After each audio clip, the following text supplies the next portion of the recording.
Hello, everybody. Welcome to the Night Owls. Of course, Alan Robson with you.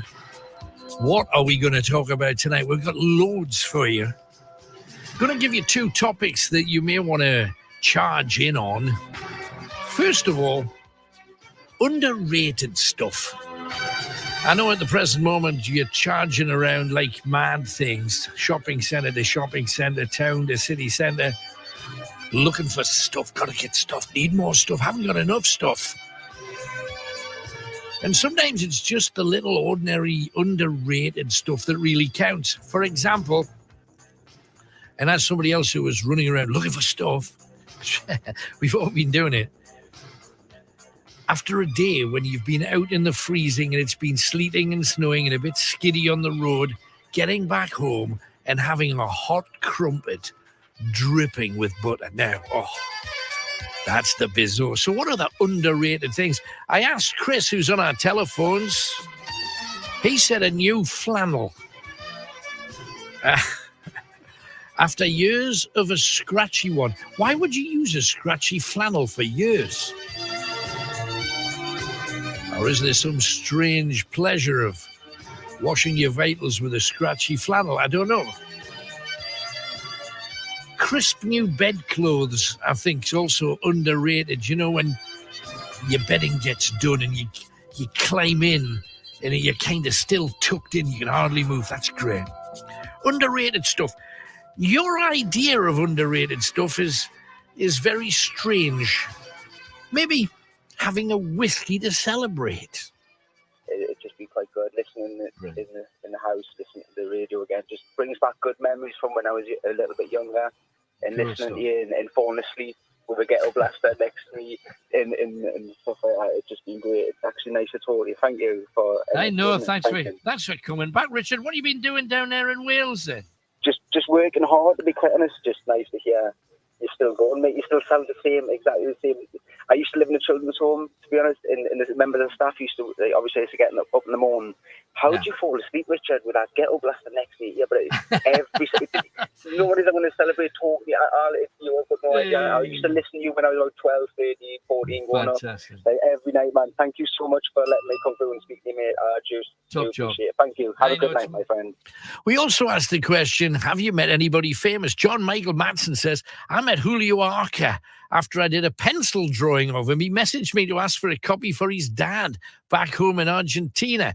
I arranged to meet him and he even signed a copy for me too. Lovely man. Damn good player as well. He's one of the best that they've had at Sunderland. 0191 488 3188. Brian Woodley says, I met Lee Evans at the Savoy Theatre in London. Very down-to-earth guy. Had a good chat. That's Brian in Gateshead. Isn't he the sweatiest man in the world? Really funny, love him, but he should do a deodorant commercial because he'd make a fortune. 0191 488 3188. We go, Gary Nicol. I met Blenda Brethen. I think it's Brenda Blethen. Not Blenda Brethen is written here. That's Vera at Red Raw. Red Raw. Lovely to get somebody from Red Raw on the show.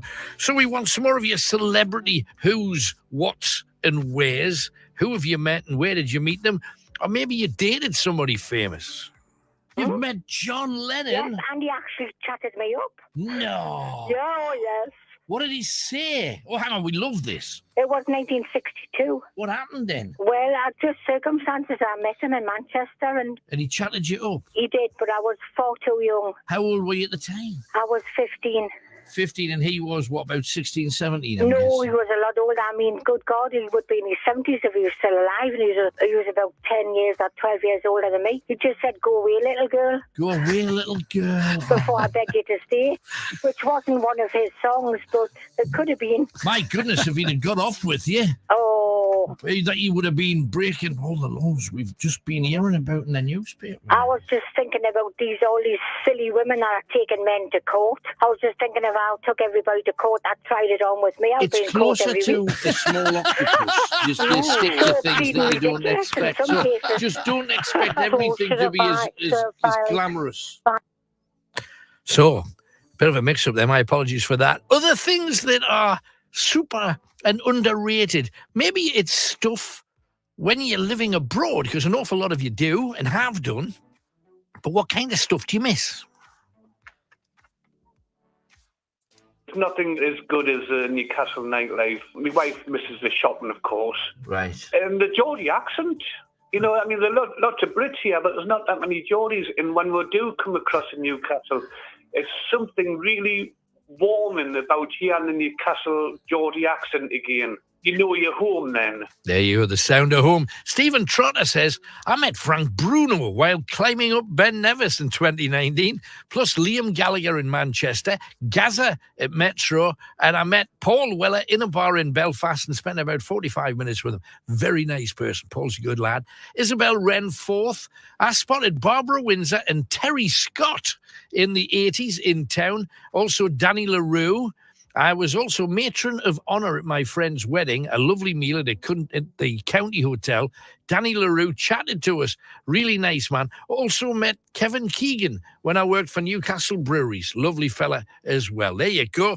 Super Kev. Margie, might be Margie Bridson. I met Sharon Osbourne, Ben Shepherd, and Louis Walsh when I did the X Factor in 2005. You star. Doesn't matter how far you got. Well done for giving it a bash. Sharon's really cool. I was lucky enough to talk to her husband, Ozzy, at the studio on a few occasions.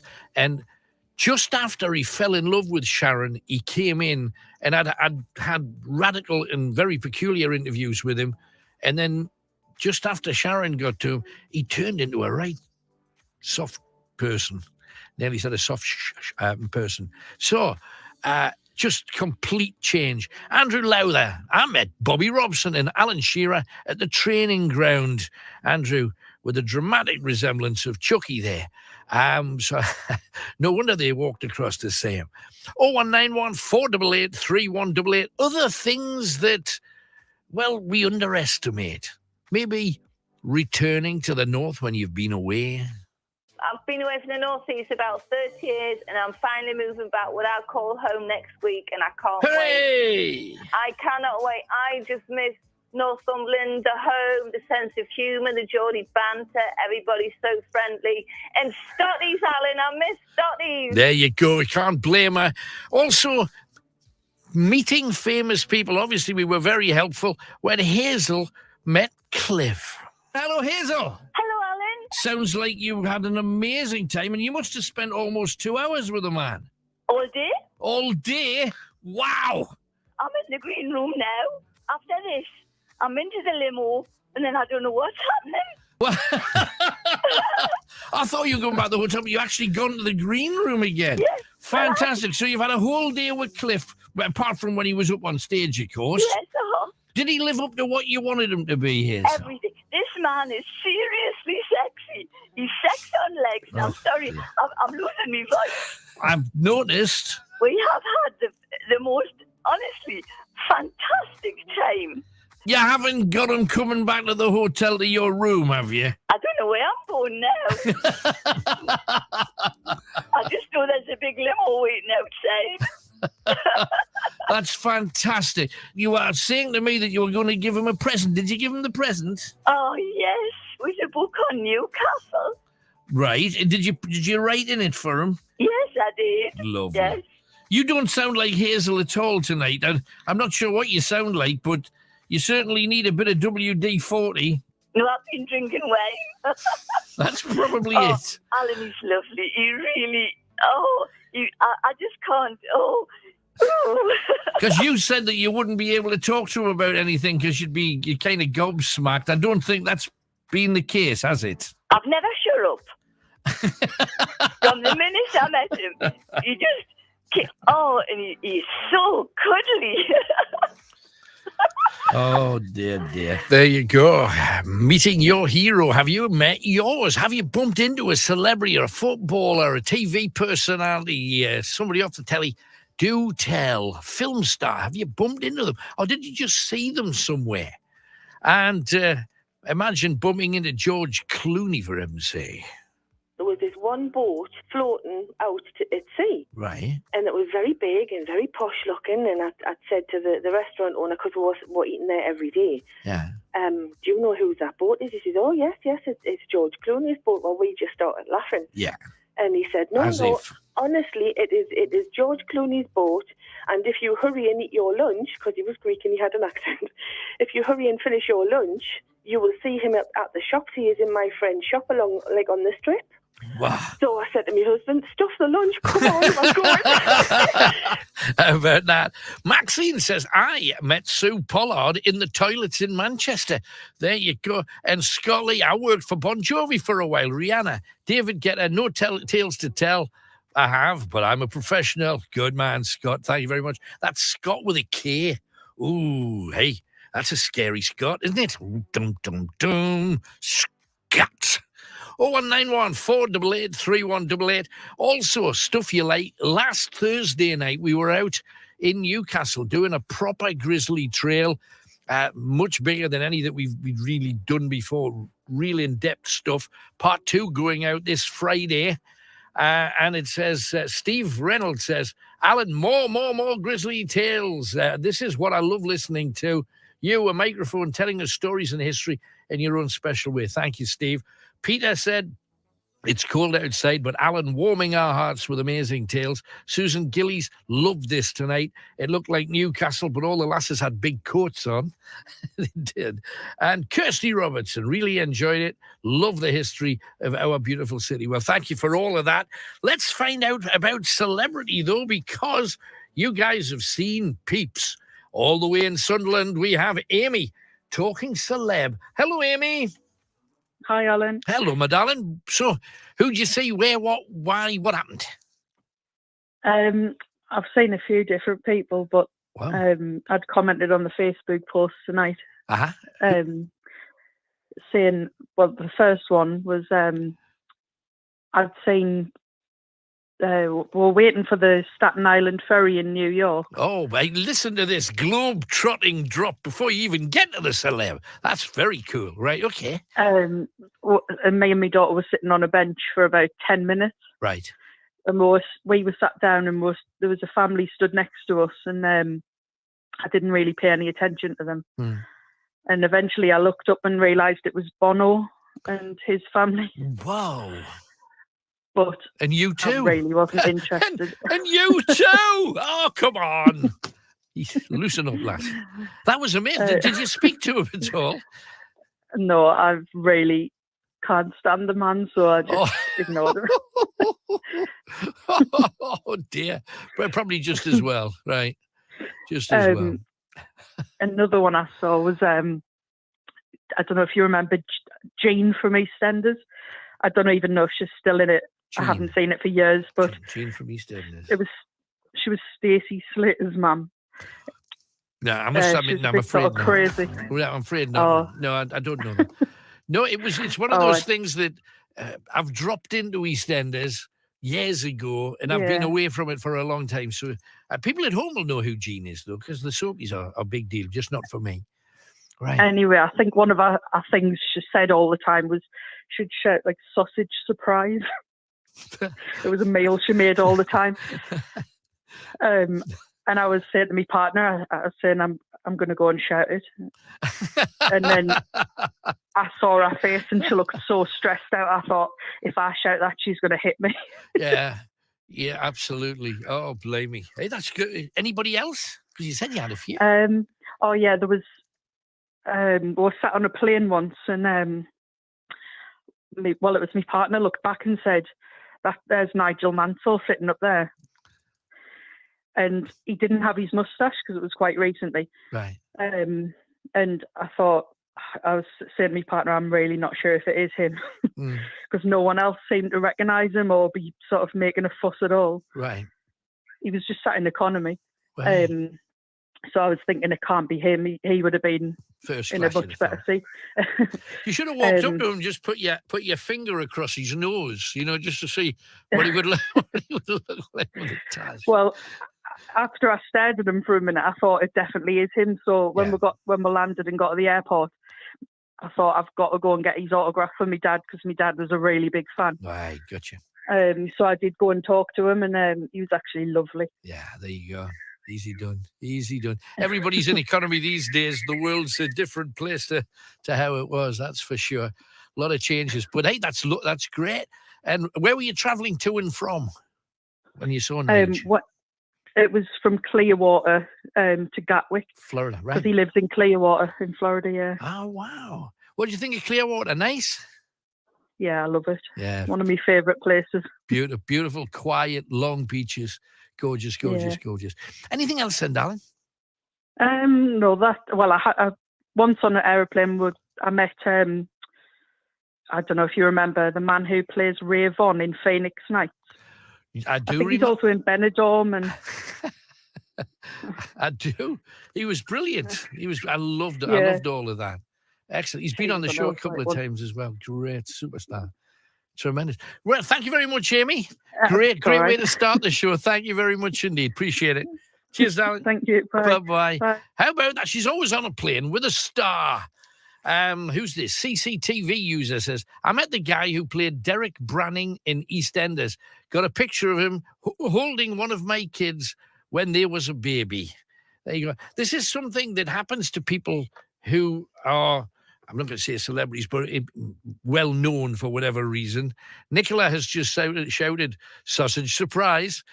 I think we've either all had one or wanted one. Do you know what I mean? Anyway, let's press on. Time for a little piece of music. It's a great way to start the show. This is, of course, Alan Robson on Night Owls. We are Greatest Hits Radio Northeast. So let's start with an absolute cracker.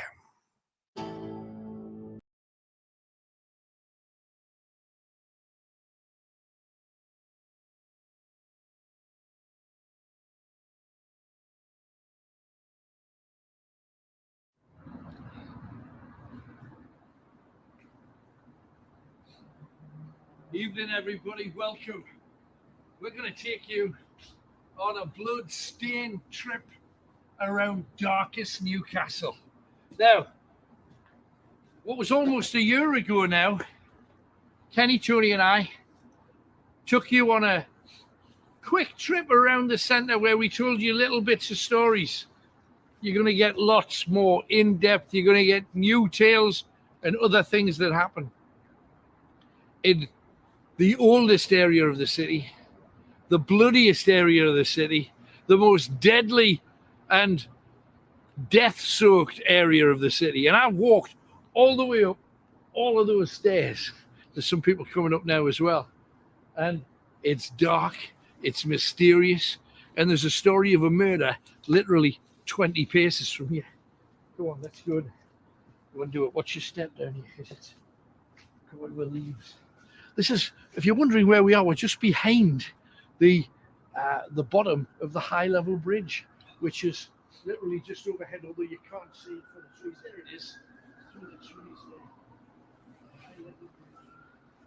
there. And hardly anybody comes down here, although as soon as I say that, somebody else coming up. So let's have a hike down.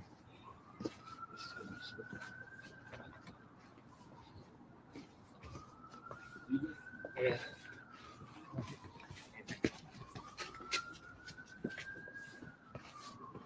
It's one of those things, because when you meet people on dark stairs, you either think they're going to stab you or you say hello. And in the north, we have a habit of saying hello. Now, this area around here, Tony found by accident, and yet there's a story attached to it. Come along here and check it out. Now, first of all, late at night, I wouldn't advise anybody come here unless you're mob-handed, because it's one of the darker kind of back areas. Kenny, you go ahead, because see what you will see. Kenny's wearing the night vision camera, and he'll pick up things maybe that we... Your work can feel much smoother with Monday.com WorkOS. We don't. Now, well, we are literally 5 minutes from the city centre here, and yet how many of you walked along here? Now, we're going to go right along, as that is, if you look up, that is the high-level bridge. The second most popular place for suicides in the north, the high-level bridge. And there's a story about people losing their life beneath it that I'll tell you about a bit later. But this is spooky as hell along here. And you catch a glimpse of the River Tyne through the the big arches. And the further you go along,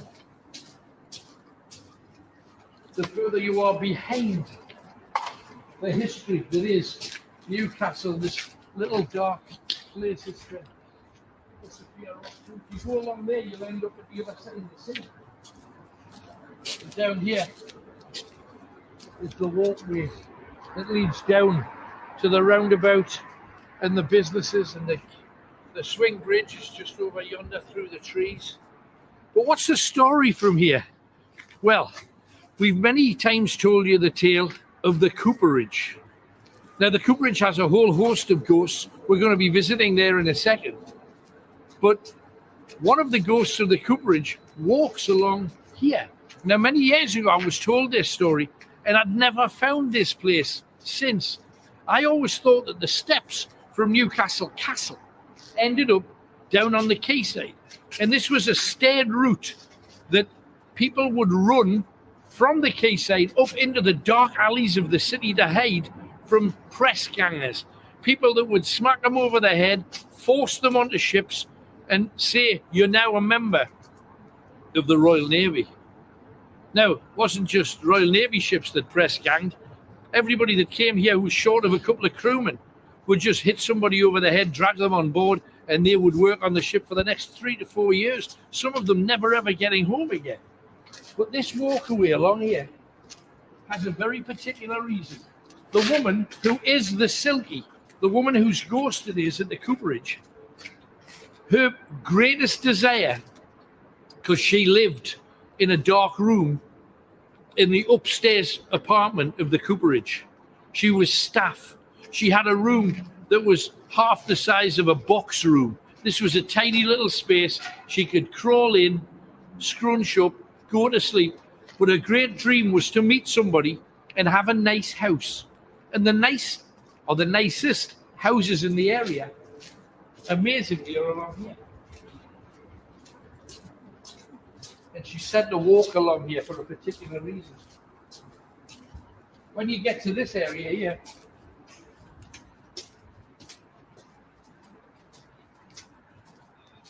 she used to come up here and she would look down at the expensive houses, medieval houses that you can still see today. Look at them. Tudor-style houses with the old slate. If you move around here, they're now being occupied by businesses. She used to look down and see at all the people who are certainly better to do than she was, and she used to dream that one day a man would come around, fall in love with her, and let her live in a house like that. This was her favourite place. Anytime she had a moment off, she'd walk up the stairs, she'd come along to this platform, and it said that she still walks along here now. And if you keep your eyes open, maybe she'll show herself tonight.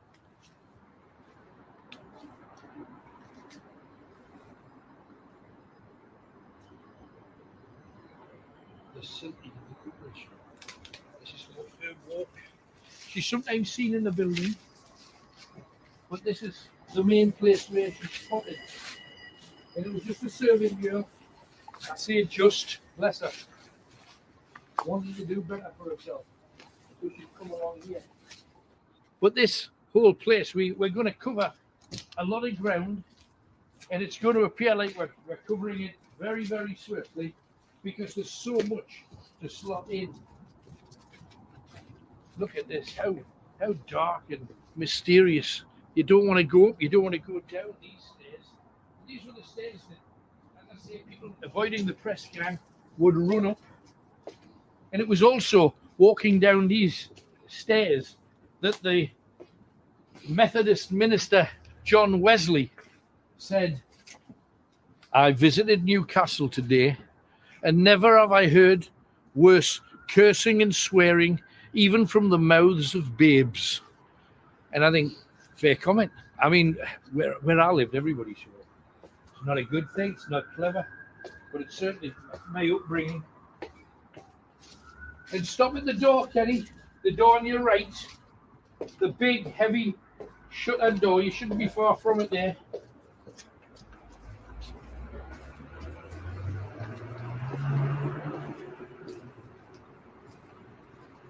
That's it.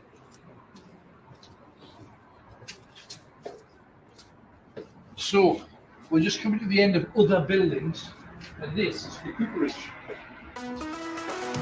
This is Night Owls on Greatest Hits Radio. You never know who's going to call next. 0191 488 3188. Greatest Hits Radio.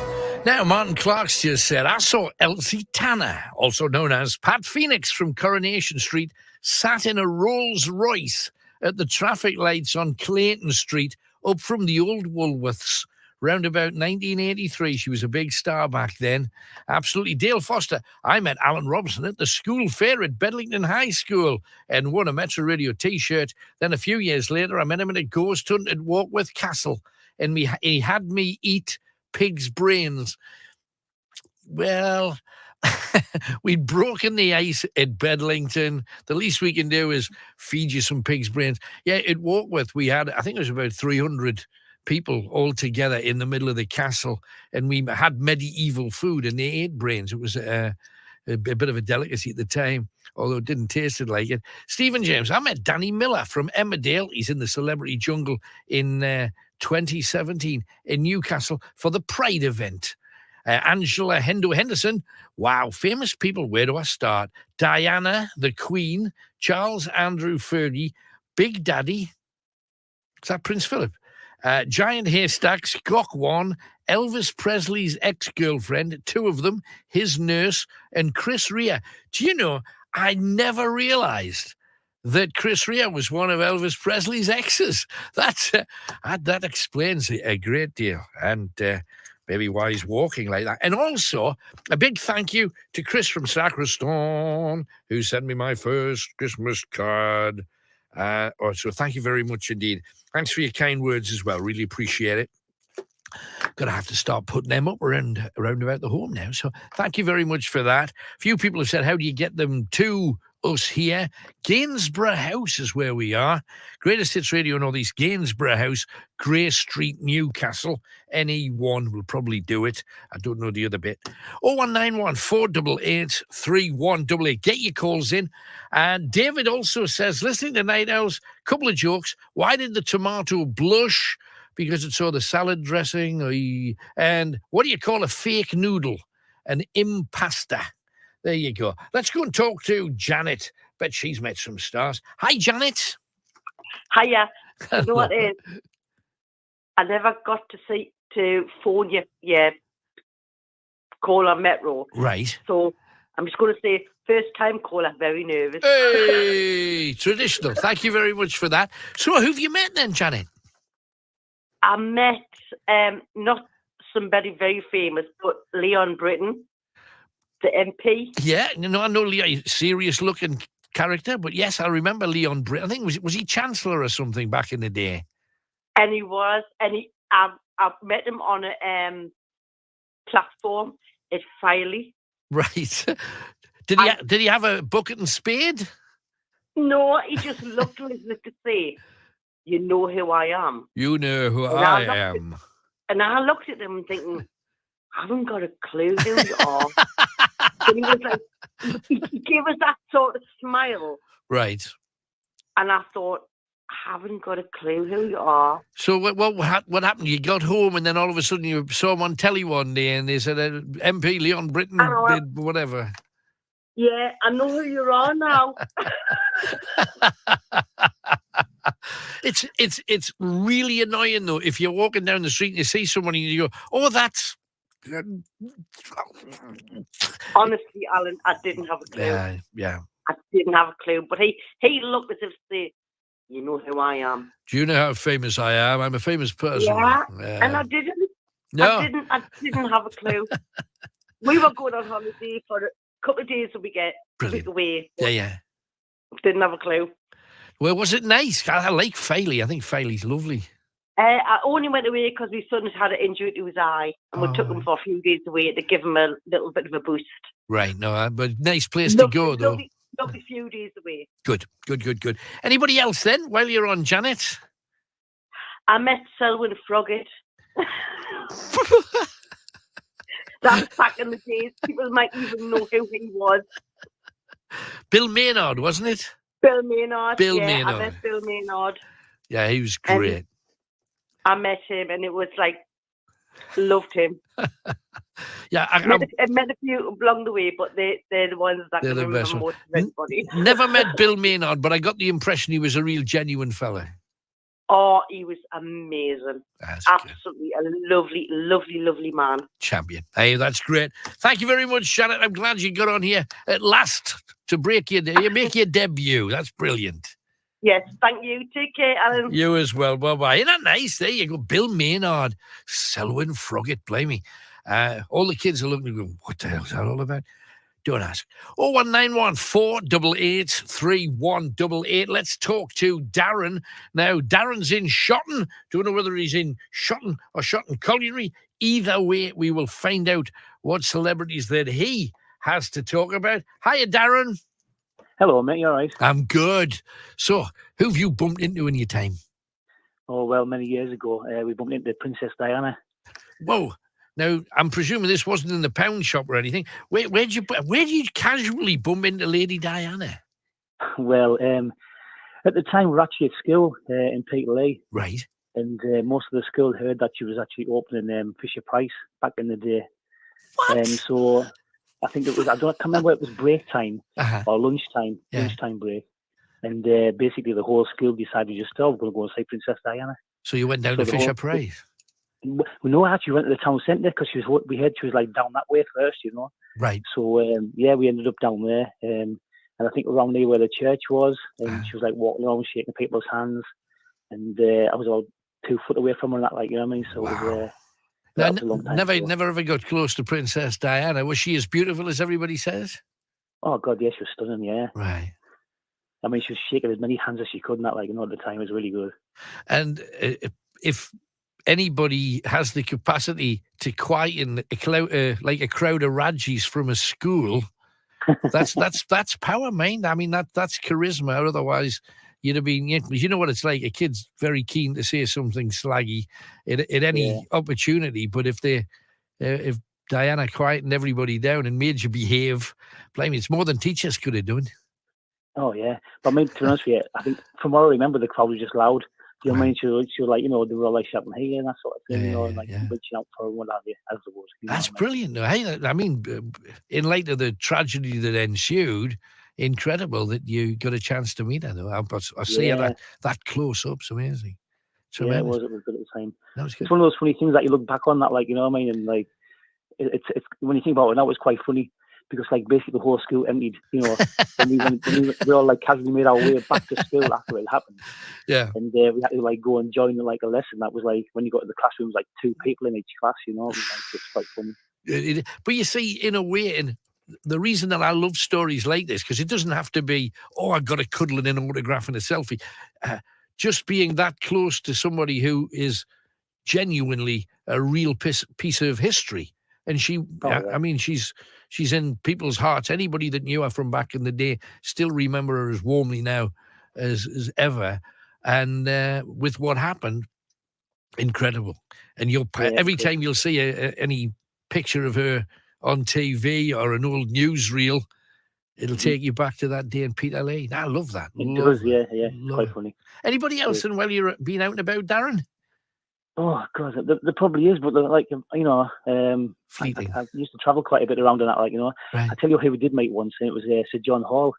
All right. And, I work up at Costco and that, like, you know, in Gateshead, and like many years ago when it first opened, right. I was down near the front where that basically members come in after sign up and that, like, you know. Right. And at the time he came in, but he didn't have any ID with him, so they couldn't actually let him in. We thought it was quite funny and that, like, you know, he was laughing about this. And he said, I'm sorry, John, you have no ID, you can't come in. Whoa. So he went away and came back about an hour later with some ID, so he could actually have a look round. Isn't that bizarre? I know, because I've told this story on the show before. Once Mick Hucknall came in to do an interview at the radio station, and he said, I need to get some money out the bank. Is there it was a Lloyd's. Is there a Lloyd's about? And I took him to Lloyd's in the middle of town, which wasn't far from where the station was. And everybody in the bank came behind around from behind the counter, got autographs and photographs with him. And then when he tried to withdraw the money, he didn't have any ID on him, so they couldn't give him any money. And I'm thinking, you've just had your photo taken with her. How much more ID do you need than that? But they wouldn't do it. Funny, like, isn't it? There you go. Yeah. Right, well, that's brilliant. Thank you very much, Darren. Did Take you remember care, what Alan. Sir Take care. John got? Was he in the boozy row? Oh, God knows. I mean, he came with his wife and all that. You know, I think probably had a good look around him. Lady May, I bet he did. Eh? Tremendous. Yeah. Thank you, Darren. All the best, man. Take care, yourself, mate. Thanks, man. Bye-bye. Bye-bye. How great is that? Hey, man, if you're gonna bump into a couple of spectacular human beings, Princess Diana and St John Hall's not a bad shout, is it? 0191 488 3188. And we're going to take a swift break now, and then we'll get back to more of you. But who have you met? Everybody's bumped into somebody. Who have you bumped into or just saw in a shop and went, that's that bloke from 0191 488 3188. Greatest. Now, the cooperage at the moment has got scaffolding on the front of it. But this has immense significance. You can see how the building is bored and it comes out, and it's actually much narrower there than it is down the bottom. But it's all about press gangs, and it was down here that the press gangs would come to all of the bars, all of the taverns, all of the inns along the quayside. And many of you will have bought or have seen in antique shops or Antiques Roadshow these pewter tankards, and the bottom of the tankard was glass. Have you seen those? Yeah, I have. Well, do you know why the glass was put in place? I've heard the story somewhere before. I'm sure you told it. I can't remember. Well, what they used to do was they'd say to somebody in a bar, "Can I buy you a pint?" And of course, any Newcastle man back in the day would say, "Why I?" And what they used to do, they'd fill it up with beer and they'd drop a shilling in it. And when the guy got to the bottom of the drink, he would say, "You've accepted the Queen's shilling, so therefore the King's shilling, so therefore you're a member of the Navy now." And they'd have 3, 5, 10 years at sea. And it didn't matter what your occupation was, you had to go.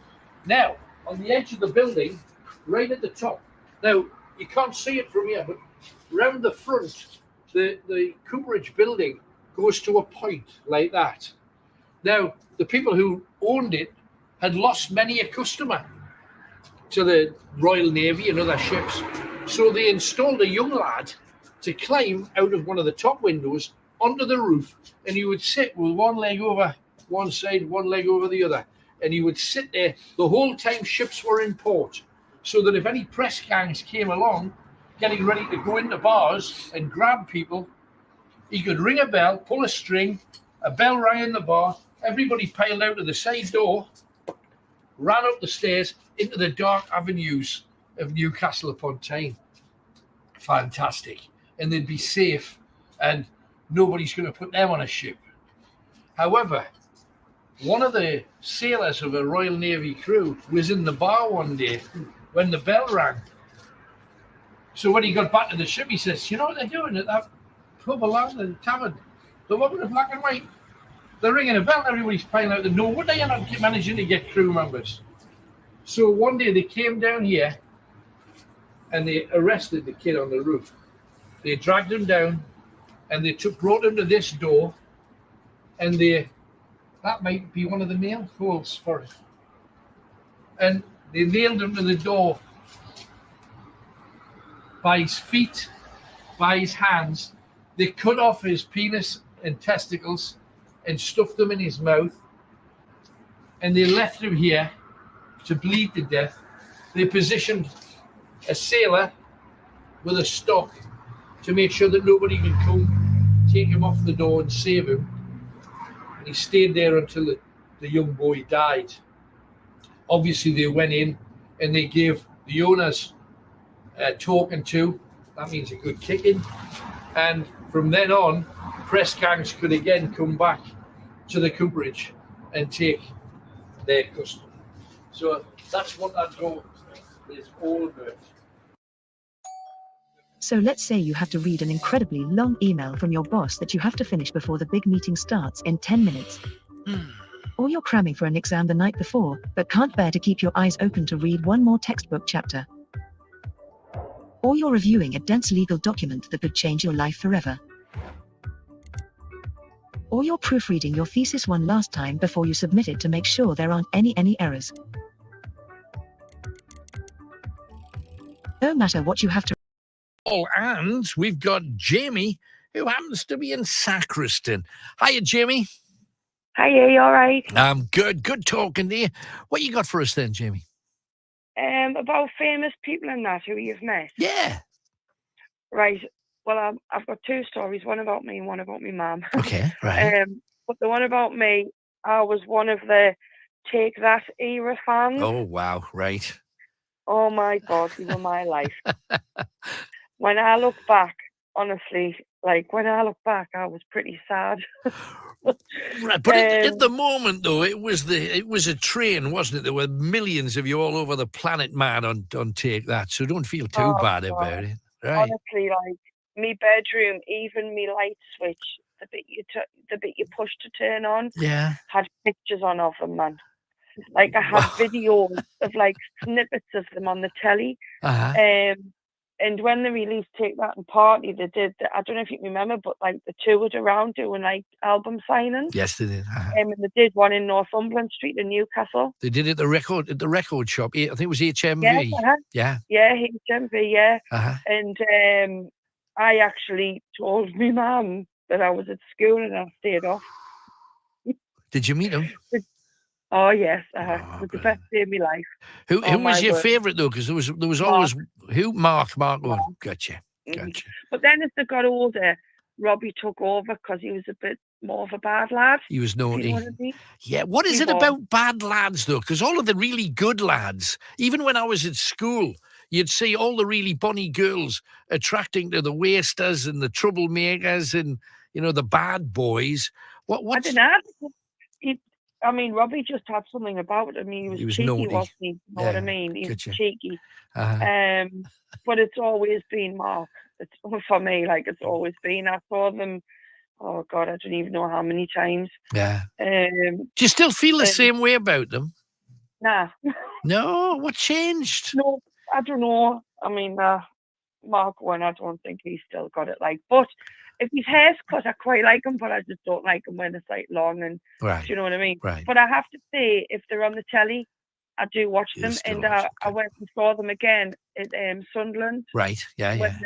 When the five of them were together, and God, that was just amazing. Right. Absolutely amazing. It was fab. Was that the Circus Tour? Yes. Yeah. Because everybody said that was the best tour that they ever did. I think it was. I honestly think it was. Both my daughters, honestly, they know all the songs and everything. Yeah, whether they like it or not, though, that's tantamount to child abuse. That is right there. So what about your mum then? I had a box, and it was my oldest daughter used to call it my sad box because it had pictures of me and Take That when we met, and right. It was I had the chewing gum and everything, what they chewed and stuff. That's bad, isn't it? So who did your mum see then? Well, my mum absolutely loves Paul Young. Right. Yeah. She absolutely loves him. She's loved him from when I was a kid. The whole family has grown up to the story of Cinder Rosie. My mum's name's called Rose. Right. So the whole family's grown up to this story, Cinder Rosie. And Cinder Rosie meets a handsome prince at the hunt, what used to be at Stanley. Right. She met him in there, and it's this story. But my mum's always loved him, and she's always said, "Oh, there's your dad when he comes on the telly," And she's me two daughters know his songs inside out. And she's like, "Oh, there's your granddad on." And he has a band, a Tex-Mex band, as well as just him on his own. Absolutely. And they're really good, actually. They're brilliant. They're excellent. And we got our tickets. We all went to the Clooney in Newcastle to see him a couple of years ago. Right, fab. Bless her, she was a bit tiddly, we'll just say. Yeah. And they hung around at the end for to meet people, just having a drink and that. They hung around. And my mum, it was embarrassing. She went over to him and I was like, "Mum, this is your time. Like, this is your chance. You can, like, this is like this is your big moment." Yeah. And she went over to him, and I was with her, and she went, "Well, Paul, it's a privilege to meet you, but I just want to ask you, what do you think of her?" And he went, "Oh, yeah, it's been a good night." My mum said, "No, what do you think of her? Like, our daughter, this is your child." And I was like, "Oh my God, Mum, like, you haven't just said that." How did he take that? He was just cracking up. I was like, "Oh, look, she's like, this is our dream," and he was just cracking up. He was a really nice fella, actually. He was lovely. But honestly, my mum, bless her, she's got that's a screensaver and a photograph on Facebook and stuff. It's great when you get a chance to meet somebody that you've followed for the longest time, though. That is Well, cool. my mum has, as I say, she's like, I mean, from I think when he first came out in the 80s, I think she's always loved him, you know. It's funny because one of the times he came, because he's been in a few times to see me in various places. On one occasion, he was telling me how he wasn't with the Tex-Mex band at that time. He was touring in his own right. I think he was on one of these Best of the 80s tours with Belinda Carlisle and some of them. And he came in and he says, "Oh, I'm doing this Tex-Mex thing, and you should come and see it. It's just a band where we all just have fun and we go out and we sing some of the songs we like." And I said, "Oh yeah, that'd be great." And he says, "We're a bit like the Three Amigos." And then he did have you seen the film Three Amigos? No, I haven't. Well, in that, it's a comedy film. It's a daft film. You should see it if you get a chance. And he did the salute that they do on horseback. Yes, I know that. I know that. And while he was in, he said, "I'll tell you what, I'll sing you a song from the film." And he sang Blue Shadows on the Trail, which is one of the big songs from the film. And it's kind of Tex-Mex. Your mum will know it. Your mum will definitely know it. No question. Hey, but lovely talking to you, Jamie. Thank you for coming on. Great to hear from you. Yeah, no bother. Thanks, darling. No bother. Take it easy. Bye-bye. Bye. How about that? 01914 488 3188. Time for a piece of music, but as always, it could so easily have been Paul Young there that we could have had a chat with Paul Young there. We'll dig out some Paul Young chat for subsequent shows. But at the moment, UB40 up and coming with Chrissy. However, we talked to the band about something that they've done more of than many, and that is travel. Talking of going down strange corridors, I gather when you're traveling all over the world, do you get a chance to go down strange corridors? Yeah, we certainly do. Yeah, we're actually famous for going down strange corridors. We've gone through many. Yeah. It's one of those things, though, that I've always believed that the real perk of doing what you do is, yes, you get up on stage and you can be God for a few hours.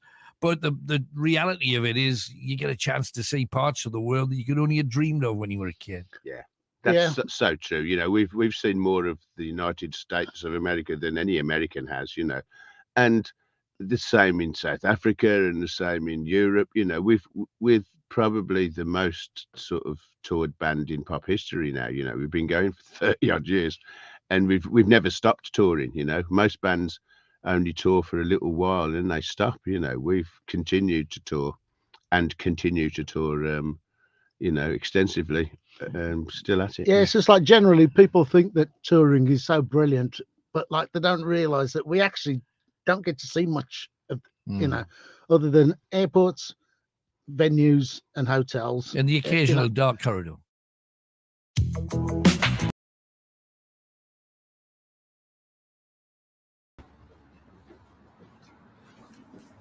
Right. So let me also quickly tell you about that. You've probably driven across it. You've probably been on a train across it too. It's the high level bridge.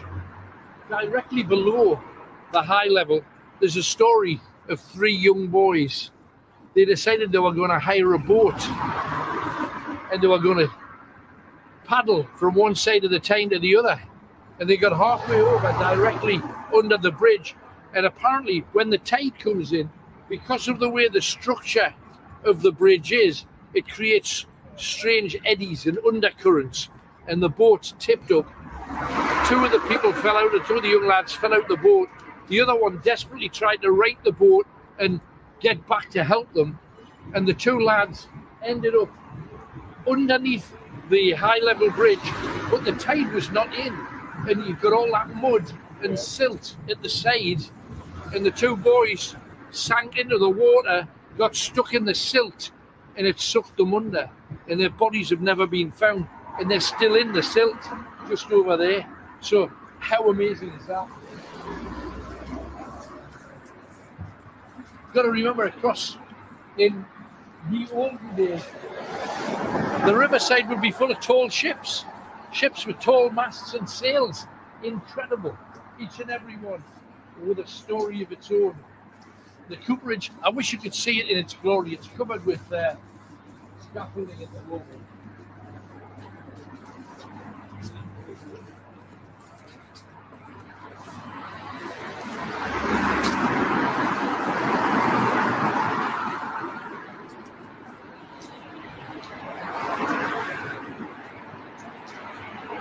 Now, do you know the area where the silty from the cooperage is? That's the path where we were just before, and that's where she's often seen. Not necessarily when you're up there, you sometimes see it glowing, looking down from up there. In all directions, though, there's things to be seen here. And history in all directions too. You know, I mentioned that ages ago that there's a place called the Dead Man's Path. I'll show you that when we get down to the beach. Crazy in town. Absolutely.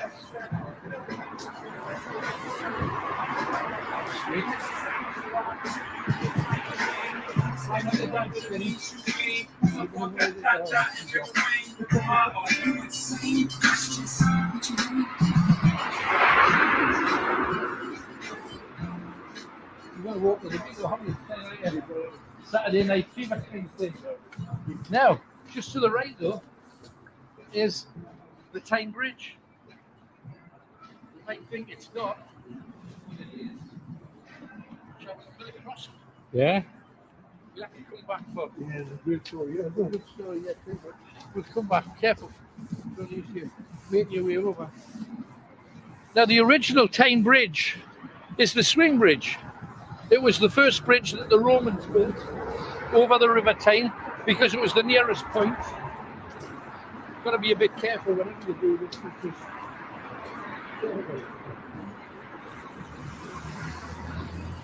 Right. Obviously, that wasn't there when the Romans were here. But this bridge is amazing and it's got incredible stories. Now, the Dead Man's Path is just down there. But I'll show it to you after we've told you the story of the swinger. Now, the swing bridge, we've had callers ringing. Can you go ahead? We got callers who rang in who work the bridge because there's on the next floor down, there's a little building. And he says the building's actually haunted. And it would not surprise me in the least. I think it must be the other side. There's like a little mini building halfway down. Yes, the other side. So here we are. Iconic. The bridges of the Tyne. High level bridge over outside. And heading all the way down, of course, to Scotswood Bridge, Newburn Bridge, and the other bridges that's down there. Now, one year, all of these bridges came tumbling down. Look over there. Amazing. That's the Millennium Bridge is over yonder with amazing stories attached to that too. But it was back in 1771 that I'm taking you. Now, at that time, this entire bridge, forget about the metal and the shape, it was nothing like it. It had buildings on either side, had buildings here, selling stuff, so that when you came in from other parts south, Gateshead, whatever, you came shopping on the equivalent of Northumberland Street. There was retailers of every kind, merchants on both sides, buildings built with people living in them, with shops below, the full length of the bridge. Hard to put your head around that. That's how it was. Back in 1771, there was heavy rain for 3 weeks. On top of that, it had snowed before that, some of the deepest snow they've ever had in the mountains. And when all of that, we had sudden heat and heavy rain, when the snow thawed and the rain came down, torrents of water, tidal waves came down here. It took the bridge out in Hexham. That stone bridge knocked it down. Knocked down the bridge at Newburn, the little wooden bridge that was there before the one that's there now. It came and hit this bridge full on with trees and all kinds of weight behind it and knocked this bridge down.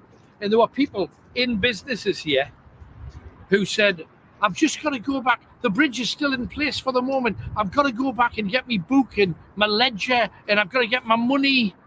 And one guy and his servant girl came back onto the bridge, and they ended up losing their lives. A lot of lives were lost that day. And, of course, it kept going, and all the other very temporary bridges that they had were flattened all the way out to sea. Some amazing side stories with it. They say the guy who works on the bridge, just down the bottom there, the guy who turns the bridge when boats have to come and go, he says that there's ghosts here that he sees all the time. And he hears noises and what have you. One of the most amazing stories is the story, you got to remember, this whole place flooded and the water was so deep. If you look over there at the Hard Rock Cafe, the water level was up to where the sign is for the Hard Rock Cafe. Now see where the water level is now, down there, and imagine you're on a tall ship. You got to remember, you've got a deluge coming down.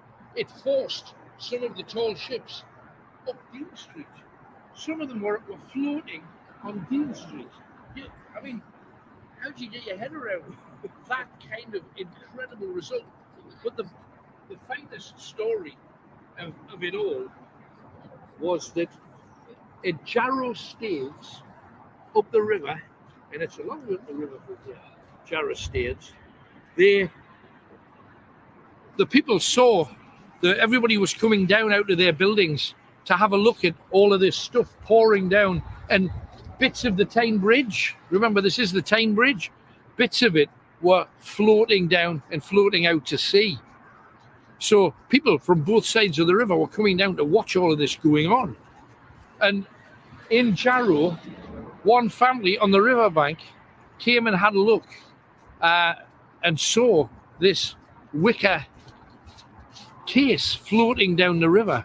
And when they got down to the bottom to see what it was, picking up this basket, they opened the basket and it was a baby, and the baby was still alive, and it had been lost from one of the upstairs buildings on this bridge that had tumbled into the river. The baby had survived, the basket had survived, and it had travelled miles and miles and miles down the river. Incredible true story. And yet, how few people in the world know back in 1771 with Alan Robson. You never know who's going to call next. Ain't that the truth? Alan Robson with your Greatest Hits Radio. Second here's Marie Rutherford. I worked at Heathrow Airport in the 1980s, and I met Roger Moore, Brian Harvey from East 17. I saw Michael Jackson from a distance, and Take That, Jonathan Ross and his wife, and lots of soap stars. There you go, Marie. What a gig. 0191 488 3188. Also, remember, incidentally, in the next few weeks, we're going to be having a new Night Owl prize for you.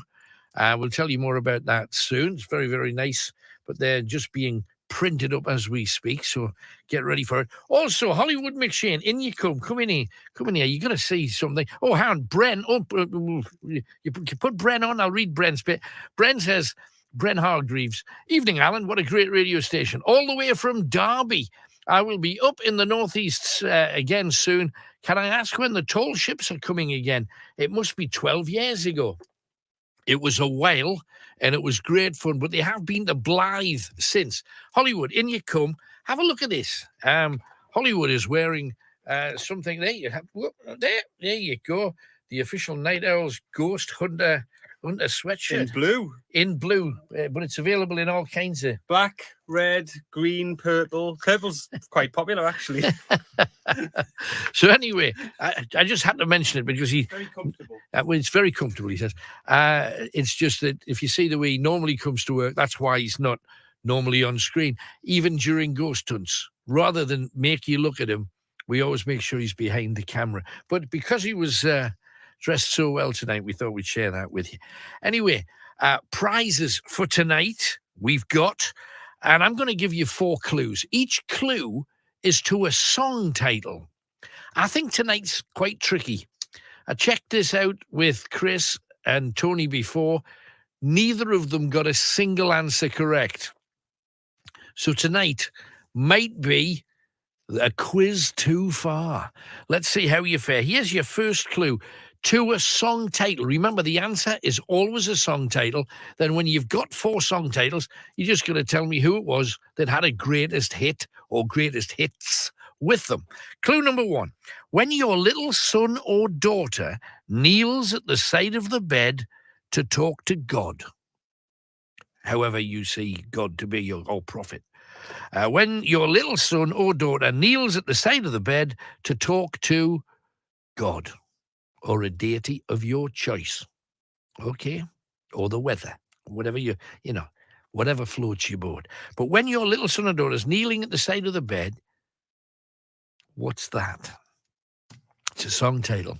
You got 3 more song titles to go. If you get the singer or the band, then you can instantly look her up and you'll know all of the answers. But can you break down one of these suckers? That's your first one. I think that's a stinker. 3 more to go. One of them, easy peasy, pudding and pie. Okay, but let's get cracking. For Rob is with us, and he's in Seaham. Hello, Rob. Hello, Alan. You all right? I'm good, mate. Thanks for coming on. Celebrities, I gather you are mixing with the stars. It's not so much meeting a celebrity, it's being nearly killed by one. Oh, God. This is a story we want. What happened? It was about 30 years ago. It must have been either 91 or 92. Right. I was living in London at the time, West London, around Paddington, very posh Paddington. Right. You know, all the big white houses with the pillars outside and right. all the big walls and all that. That was that kind of area. Right. But anyway, I was out one day. I was walking down towards Lancaster Gate Tube Station. And as you walk down there, there's a very tight road. It's because there's a big high wall. It's a very tight road. You can't really see the traffic coming towards you. Gotcha. So I've always been wary of that road. Always been very wary. But I'd look, quick look around the corner, fine, nobody coming. Halfway across the road, this Range Rover, suddenly comes flying around the corner on 2 wheels. And I mean, when I say flying around the corner, I mean absolutely bombing it. Whoa. There's no way they're going to stop. I had to fling myself backwards out of the road to stop them getting flattened by this Range Rover. And the woman who was driving it was a blonde-haired woman, and she had a face like absolute thunder. She was not stopping for anybody. She didn't apologise, didn't look at me or anything. She just went off into the distance. And I was like, I can't believe that. I can't believe it. I've nearly been run over by Princess Diana. Never. What? She was absolutely... Her face was furious. She was like... Her face was like thunder. It must have been around the time she was having problems with Charlie, you know what I mean? Yeah, she was in a he's right probably one. just said, "Oh, have I told you about Camilla? Give me them keys." Something. Wow. I'm telling you, something was going on because she was absolutely. I could see her face. She was up like just face like thunder. Wow. She was furious. So she was just, like I said, she was driving this Range Rover, and where it is, that road that she came around leads to Kensington Gardens, Kensington Palace. Right. So she was obviously heading off there for wherever she'd been or whatever she'd been talking to. But what a story! Yeah, that was my almost brush with death with this Diana. Yeah, everybody else say I saw her from afar. I nearly shook hands with her once. She nearly killed me. Wow, what a story! What a story! But you know, but it's just that it was the look on her face and the fact that she wasn't. There's no way she was going to stop. But you know yourself that I think in all of our lives we've been in a situation where either we're behind the wheel of a car and we're really angry, and it does affect your driving. She was angry. Absolutely, yeah. Well, don't you just wish you knew what had happened 30 minutes before that? Exactly. I mean, honestly, the speed she came around that corner, nobody. It was just. Luckily I was on this side of the road and hadn't crossed over. Otherwise, they should have backed me. But everybody would have known your name forever, had she? I would have. Yeah. Strange but true. But hey, you lucky man. What a story. Anybody else in I would have been nicer the people's flat and I'd have been the people's flat and Mackham. Right. Anybody else then, Rob? Well, I've met people you've met, like Motorhead and Iron Maiden and people like that. Brilliant. Backstage. Brilliant. I mean, it was 40 years ago when I met Iron Maiden. Great. With Paul Di'Anno. Oh, blimey, the Ridge, right. Yeah, it was on the Killers tour. It was Middlesbrough. I mean, we're a bunch of lads, great bunch of lads. Yeah, they're absolutely fantastic. They really were so hospitable to you. Absolutely. We were only about 13, 14 at the time, and they were handing out the beer and the. Didn't care. Who was your favourite out of all of them? If you met like all of the rockers around that time, who was it? It sounds like it was the Irons. Well, Lemmy was an absolute gent. Yeah, he's a good man. I know I knew you've had your run-ins with Motorhead, but I thought Lemmy was an absolute gentleman. Yeah, I love him. I still love Lemmy. I mean, there's no way you can't over the years. And we had one bad experience, but the rest of them were, over the years, I've been about 7 or 8 times. So he's always been solid. And the funny thing is, a lot of times you worry about meeting people that you really love, because if they're, if you've loved them for like 10 years and all of a sudden you realise they're a bit of a backside, it does not take the shine off. Has everybody lived up to expectations for you? Pretty much, yeah. I think everybody's been absolutely fine that I've met. Excellent. I've spoken to people who've met people to tell you, and they say, "Oh God, never ever meet them." Right. I don't want to name names, but some people who are just they're absolutely wonderful on television. They've got wonderful personalities, and they're this. But when you meet them off screen, they're absolutely awful. I've met a few that have been totally up their own behinds, man, and that again, sad but true, really, because you want them to be all of the things that you see on screen, and sometimes they are, and sometimes they're not. But I suppose that's fair dues. That's life. I tell you, I did meet a few years ago, just as he's on the cusp of being absolutely massive. Was Michael Bublé. Oh, right. Solid. He just finished. He'd just been doing his last ever small theatre tour, right, in Blackpool, and he played the Grand. I think it was the Grand in, or maybe the Opera House in Blackpool. But that was his last ever tour, and I thought, let's hang out. Yeah. See if we can meet him backstage, and we met him as he got into his tour bus. There was only us. There was only 3 or 4 of us there. Right. And he was an absolute gentleman. He was an absolute delight to meet. That's good. And after that, you'd be behind about 300 people trying to meet him at the end of a gig. Well, that's exactly it. Yeah. We met him at exactly like. You wouldn't get anywhere near him now. No. Somebody the likes of him would be surrounded by security and all that. Yeah. But he was lovely. He was down to earth. He was relaxed, and he was great. Solid. It was great that we met him at that particular time. Yeah. And it's funny, but in the audience, it was funny before the gig started. Well, actually, after it started, he said, all of a sudden, he said, "I want to bring your attention, ladies and gentlemen, there's a gentleman in the audience. He's a comedy legend. He's an absolute legend of the field, Mr. Peter Kay." And Peter Kay was mortified. he was just there with his mother. Peter Kay was just there with his mother. Right. Somebody must have spotted him. Yeah. Somebody obviously from his entourage just spotted him and said, Peter Kay. He didn't have a clue who Peter Kay was. Yeah. Michael Bublé. Just says, "I've got a comedy legend." And you could see sheepishly Peter Kay standing up and turning around like, "Oh, God," and then sitting down again. That was funny. That was a funny night. Well, that's what he does to people in the audience all the time as well. So because the shoe was on the other foot, and he was so sheepish. You could see him just turning around like, "Oh God, no!" and then sitting down again. It's fabulous. But yeah, Michael Bublé is one of the greatest people. I would say Lemmy And my Bublé were the two nicest people, apart from my mate, of course, who were absolutely fantastic. Can't say no to that. That's brilliant. But I've had no one's let me down so far. So if I ever meet you, Alan, you better be nice to me. I will do me damnedest. Thanks very much. Cheers, Rob. Thanks a lot, Alan. Thanks, See you man. later. Bye-bye. Ta-ra. The CMR Lizards sent this. I've met Lenny Henry in the hotel where I worked.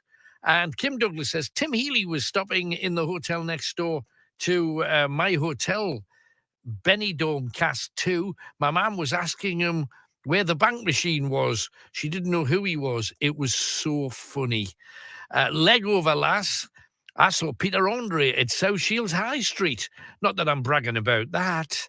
I wonder what he was in the High Street for. What was Peter Andre in the High Street for?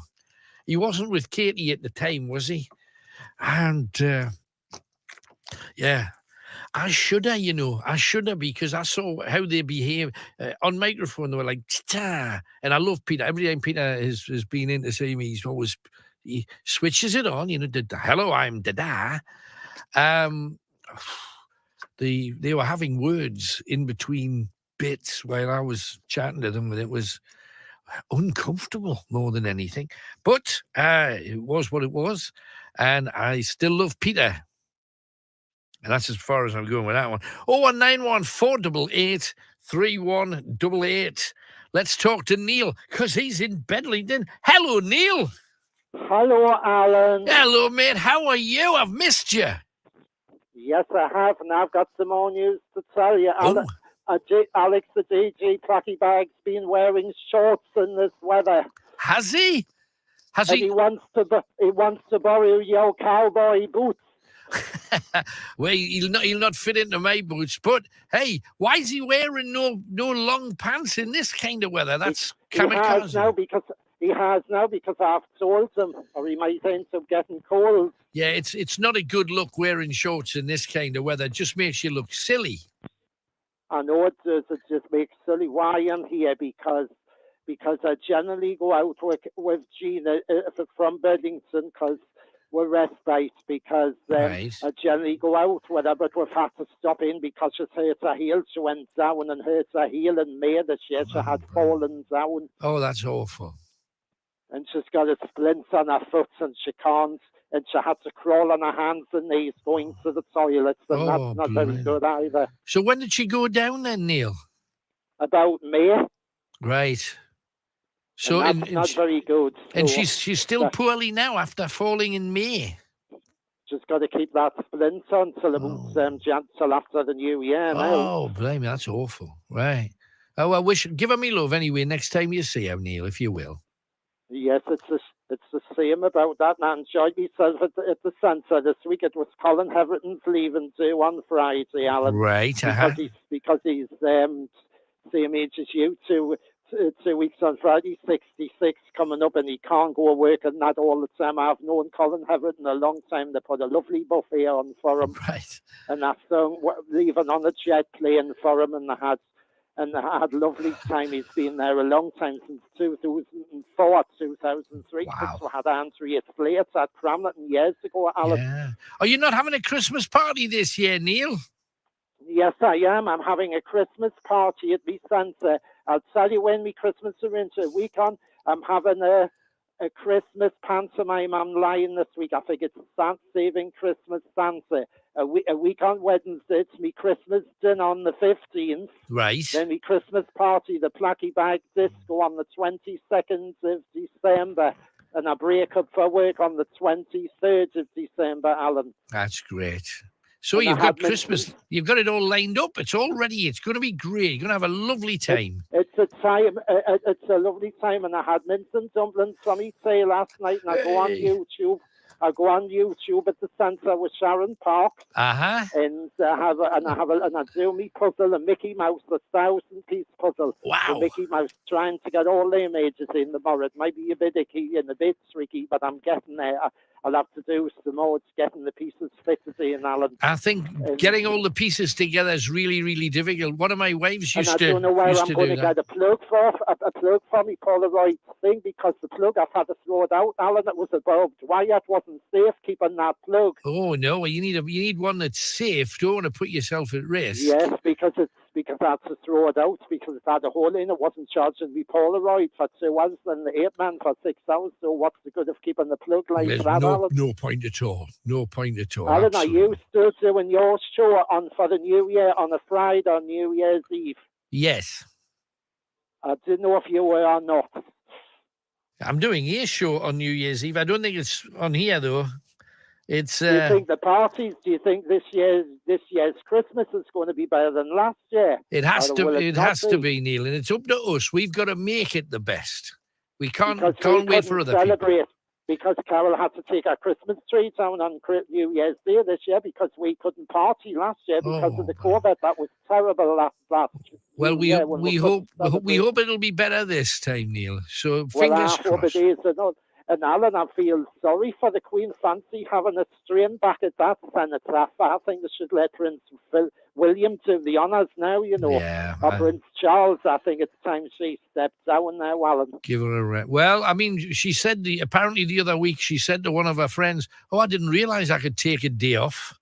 I mean, Because she's it's the our Queen. platinum wedding anniversary next year. I know, amazing. An extra bank holiday. It's our platinum next year, Alan. Yeah. So. Yeah, she's a hard worker. Whatever you think of her, she's a And real your hard worker. birthday is on a Saturday this next year, Alan, because there was no Al Winton show. Al Winton show I used to go to with my mum and dad years ago with the 3 tents. We used to go on them on. We had chips and we used to see the hounds rail coming down the hill and the fair runners and the pipe and drum dance and the 3 tents. Have you ever been to Al Winton's show? I haven't, but the way you described it, I'm going to have to go to the next one when it's on, definitely. We've been there with me mum. I used to get chips in the morning. Right beside, you know where Al Winton is? It's past Harbottle. It If is. you go through Rossbury and Froppen and Harbottle and past the forest, and it's on the right, on the left-hand side, the off as you go in. Gotcha. Right. And the hounds come down the hounds. hills, and then the fair runners. Right. And then the pipe and drum band, the 3 tents, and the hounds. It's a lovely show, Alan. It sounds happens every year, the second Saturday in October, every year. But it wasn't done this year because of the COVID. Right. Okay. Amazing. Hey, well, Neil, lovely talking to you. Thank you for coming on. Great to hear from you. Can I say me hellos, please? Go on. Hello. Angela from Linemouth, Sharon Parks from Cramlington, Alex from Cramlington, Gina from Bedlington, Irene from Blythe, Davy from Blythe, Lindsay from Barrisford, Jean from Reckinton, and all the night owls in the world rock. Lovely. Thank you, Neil. That's tremendous. Let's dive quickly across to Carl. Carl's with us in Sunderland. Hi, Carl. Hello, Alan. Hello, mate. So, who've you met then? Who's the celebrities that's caught your eye? Back in the day, it was Bob Geldof. Oh, whoa. Where'd you see Bob? At the Hoppins in Newcastle in 1981, I think it was. Random? What was he? Was he on the waltzer? He was taking the tickets. No, I was at the Hoppins with my mum and my sister. Right. My sister was a big Boomtown Rats fan at the time. Yeah. So we went to the fair, and as we passed the big marquee, we heard some noise, and my sister thought it was the Boomtown Rats rehearsing. So they chucked me under the tent, under the back of the tent, and there was Bob and all the lads practicing on the stage. Oh, wow. And then Bob noticed me in front of the seating area. Yeah. And dragged us up and took us onto stage, and I met all the band pretty much. Fantastic. Johnny Singers. And yeah. Everybody likes so. Yeah. But sadly, on that night, apparently the stage, some of the stand collapsed. So I don't know if that was my fault. What, when you were climbing in, you undermined it? Or something? I met in a couple of boats, like I don't know, you know. But aye. That's fantastic. I've got photos and everything. I've got photos on my wall. How good is that? Aye. And that was before Live Aid. So right, you know. yeah. That's tremendous. You must have been a bit of a little punk then, Carl. I was 8-year-old, I think, Wow, 8 or 9. Aye. Tremendous. But, Hey, thank you for your story. Great to have you on. Thanks for sharing. No problem. Cheers, Alan. Cheers, man. Bye-bye. How about that? Bob Geldof. So caught him climbing under the tarpaulin like a rat trap, and he's been caught. Yeah. And I was telling you about an ex of mine who loved jigsaws. Problem was, I realised she had a piece on the side. Anyway, 0191 488 3188. Get your calls in. Let's talk to a star. This is Suggs chatting about, well, being well known. Even people that you've met since just getting to the radio station treat you like the honoured friend, the favourite uncle or the brother or the son, depending. And you must feel like at times that they treat you as property rather than as if you've got feelings or all that kind of But there's an element of that, I think, if you're famous in anything you do, of course. You know, you're a commodity to a certain extent, and people feel they know because they've seen your work or on the television or whatever. But it's not a bad thing, as you say. I mean, the main thing you said, you know, people treat me very nicely and people are friendly. So, you know, I have been in situations with other famous people who should remain nameless, walking down the street in London, and this van went past. I went, "Right, Suggsy." And I saw this very famous person sitting outside a coffee bar. I said, "Well, that makes it all right, doesn't it?" He said, "Oh, yeah, except someone just came and spat in my face." Oh, yeah. So, of course, it has two sides. But I'm fortunate, I think, on the whole, to mainly experience the nice things. Yeah, and you know, if people are nice, then it costs nothing to be civil. Yeah. And don't drink coffee in an outside coffee bar. And it had travelled miles and miles and miles down the river. Incredible true story. And yet, how few people in the world know back in 1771, this was the Tyne Bridge, and it was the Tyne Bridge right until that big sucker was built. Fantastic looking thing. So many memories down here, because over there is HMS Calliope, and Kevin Keegan and I landed in a helicopter over there when we came to switch the lights on the Tyne Bridge, which I don't think they're on tonight, are they? Because they're normally lit right across. But it was the first time they'd ever been lit, and I was very proud to be involved with it. Anyway, let's keep going. More stories to tell. What's it called?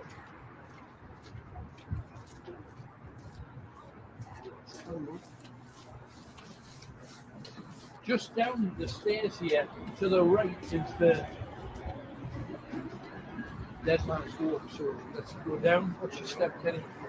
It's your right hand side. It's the tunnel that goes underneath this bridge.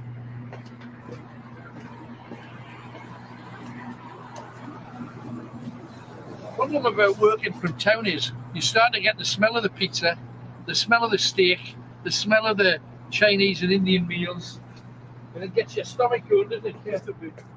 Oh. It's even worse when you can see people on a table eating it. Yeah, this is it. No. A lot of people, when they come down for the Quayside Market, that's over there. Very few people come along here. And yet this is the back of the Guildhall.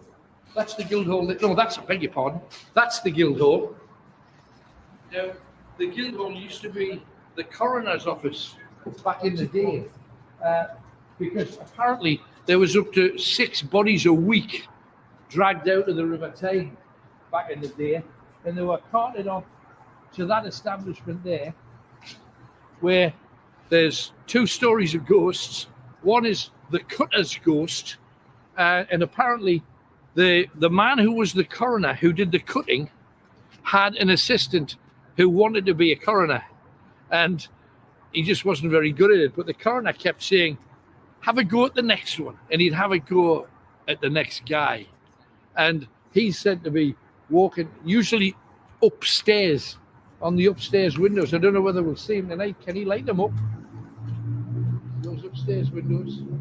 You can sometimes see the face of the coroner's assistant, who never quite got it right, never became a coroner, but he's said to be lurking at the windows there at the Guildhall. There's a second story as well, and a guy called Jock Stein. Now, Jock Stein to me was the manager of Celtic in Scotland and stuff, and a very famous man. But there's a guy called Jock Stein who apparently was dragged out of the Tyne, and while the coroner was cutting him open, opened his chest. As soon as he opened his chest, he woke up, and the guy then had to quickly stitch him back together again. He got an infection from the stitches and died. Otherwise, he would have survived. So the coroner ended up killing the guy, and he's supposed to walk the Guildhall and this area around here and Dead Man's Walk.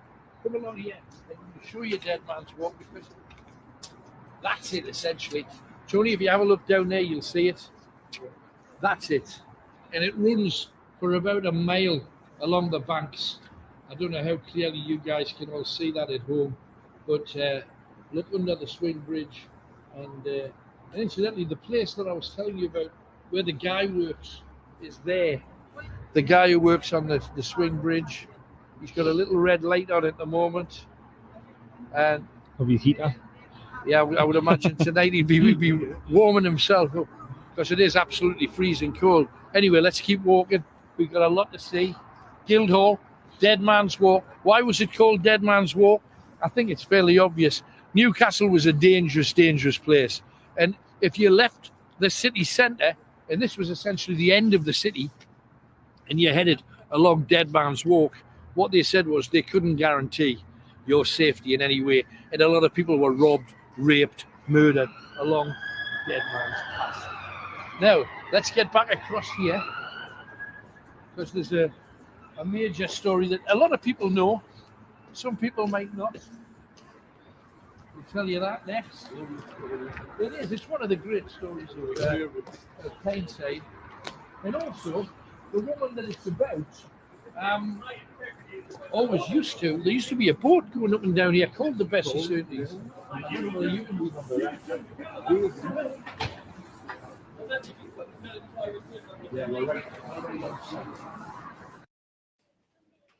This entrepreneur brand logo was done by a top freelancer on Fiverr is simply wow.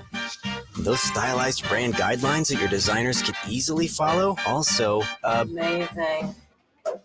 Now this guy.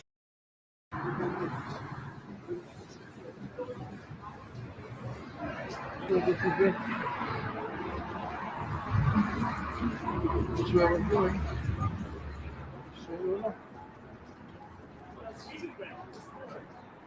Right. So,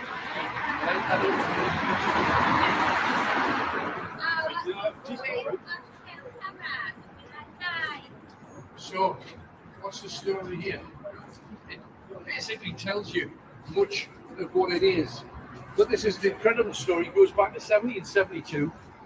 And the situation was a guy called John Scott fell in love with a young woman who lived here. Her dad was a banker. Her name was Bessie Surtees. And this is, of course, Bessie Surtees' house. Jacobean building, Jacobean shape, size, windows. Perfect example of it.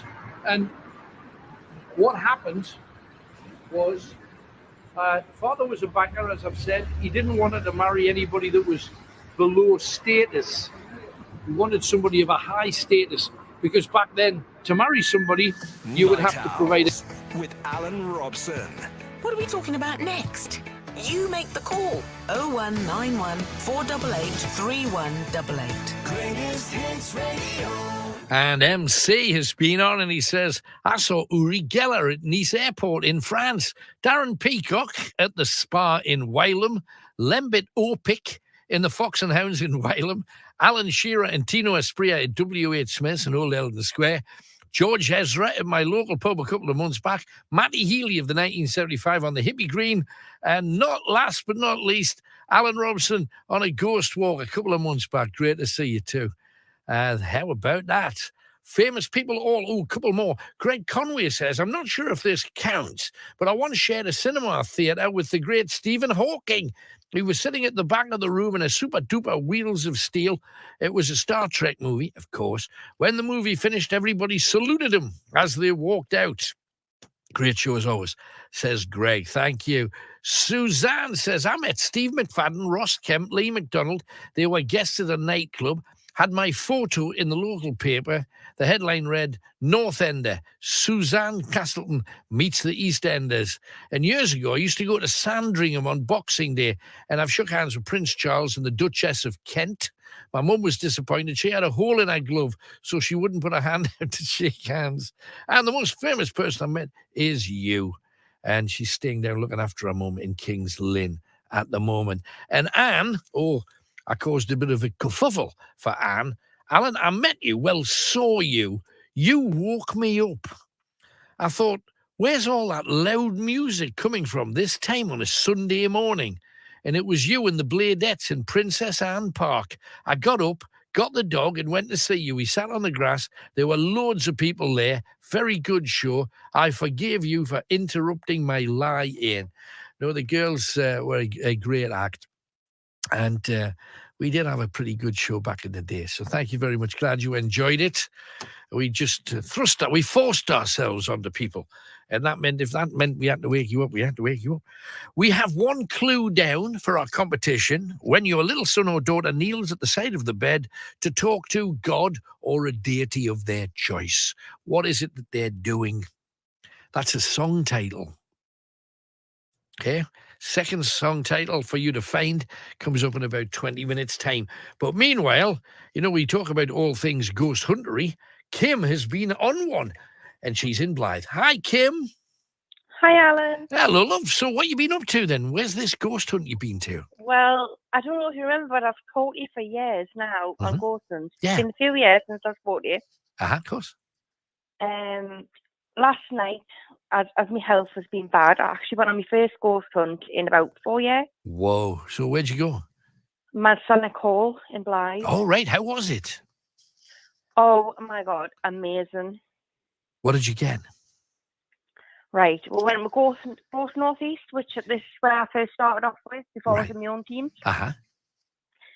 The first room we got on the ghost box. It was nothing I've ever experienced. None of them have even before. We had taps on a tambourine. Right. Through the ghost box. Uh-huh. Like old-fashioned sirens from the war. And spooky music. I mean, we've never, ever experienced it. It was absolutely amazing. Right. And also, when I first got there, we did the group call out. Right. And I said there was a woman called Julie there. Right. And then when we got through the night, we did the dice and everything. Right. We got Julie. Uh-huh. And we found out she was a nun. Right. And then we found out it was the location was actually a World War I hospital. Right. Uh-huh. Like, you know what I mean, where they used to take you and stuff. Sure. And she was trapped there. Right. And then at the end of the night, the spirits was pretty evil upstairs, like nasty. Right. And but eventually we got this Julie to move into the light. Oh, right. And That's it was good. the most amazing feeling ever. Right. That's tremendous.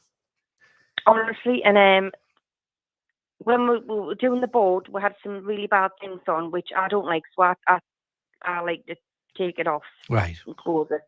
Okay. So that's why we ended up doing the dice over the bottom of the board underneath, like we turned it over. Yeah, yeah. And they kept saying Kim out. Mm.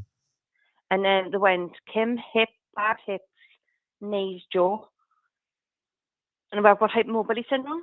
Right. And I suffer from pain in my knees, Uh-huh. jaw, elbow, everything. So it was absolutely amazing. Right. And we also got stuff from like ships. Mm-hmm. And the old bar downstairs was actually built by an old ship. Right. Uh-huh.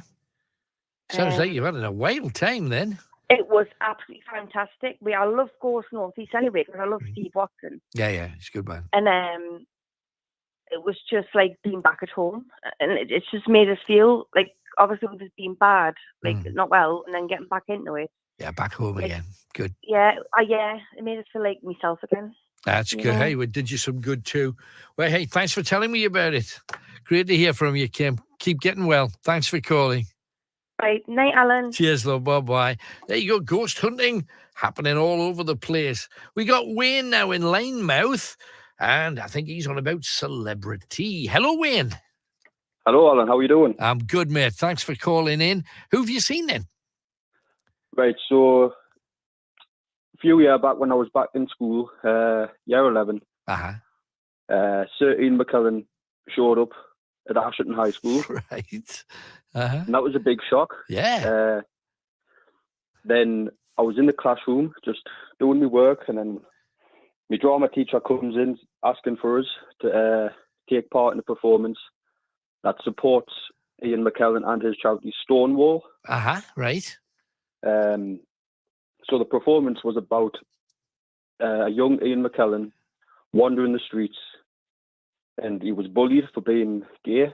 Right. And there was a good few of us. There was one person playing Ian, and the rest were the bullies. Right. And he had the front row seats, and I tell you what, it was very nerve-wracking performing in front of someone like Sir Ian McKellen. No, for sure. And I mean, I'm guessing back then, I'm just guessing by your age, this is before he was in any of the household movies, if you know what I mean. Yes. He's been in some monsters in recent years, but how random just to turn up at your school and I understand exactly what you mean. Yeah, come on, it's one thing acting in front of your parents, where if it goes wrong, everybody just goes, oh, and says, that's all right. But acting in front of him, that is a different proposition. Oh, different story if you mess up in front of him. So, I mean, is that available for us to watch anywhere? I mean, is it still out there anywhere? I don't think it was out in public. Right. It was just recorded in school for a charity, like school projects and charity. Gotcha. But if I would love to see the video again, because seeing me back then and just watching my own expression, looking at Sir Ian McKellen to see how he's taken this. Yeah. Thinking, if I'm really good at this, I could be in Lord of the Rings or anything. I could be the next Hobbit. Exactly. Tremendous. But it was absolutely great fun. It was absolutely amazing. No, bad. Anybody else along the way, Wayne? No, just myself. Yes, of course, the real star of the show. Thank you very much for coming on, man. Right. Good to hear from you. Thank you very much, Alan. Take it easy, mate. How about that? Sir Ian McKellen? What?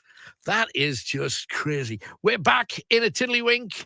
Pick up your telephone. We want to hear from you. Can you trump some of these calls? 0191 488 3188. And we also want underrated stuff. Something that you've done recently that you haven't done for ages and you think, oh, can I have to do that again? What happened was, father was a banker, as I've said. He didn't want her to marry anybody that was below status. He wanted somebody of a high status, because back then, to marry somebody, you would have to provide a dowry, and that meant money coming in, and that's what the banker wanted. However, Bessie was quite wise. She would say, let's go into town. Can I go into town today, Father? I need to do some shopping. She'd go into the city, and she met this man called John Scott. Ordinary guy, not particularly wealthy, didn't have the money, didn't have the status. So the father says, you're not marrying my daughter, full stop.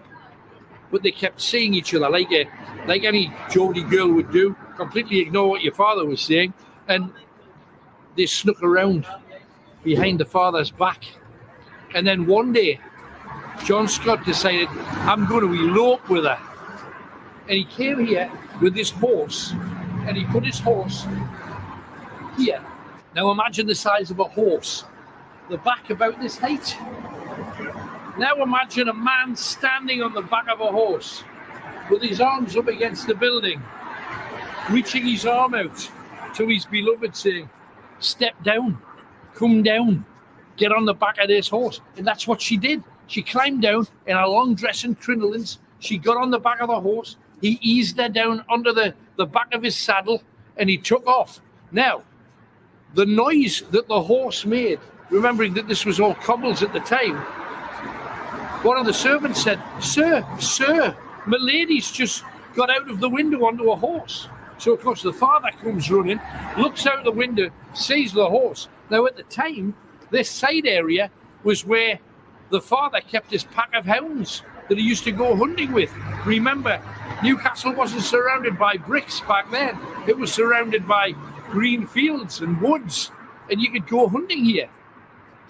So they piled down, released the hounds, and sent the hounds after them. And it's further along here that you find out part 2 of that particular story. Don't know about you, Kenny, but I'm getting a serious waft of skunk. You can exactly smell that. Yeah? Yeah. In fact, I'm more relaxed now. Let's head around. This used to be a building called the Red House. It was said to be haunted as well.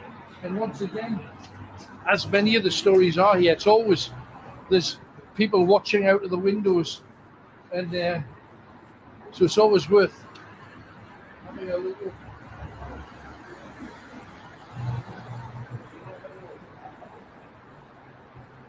This is a fairly swift walk up here because there's a lot to see.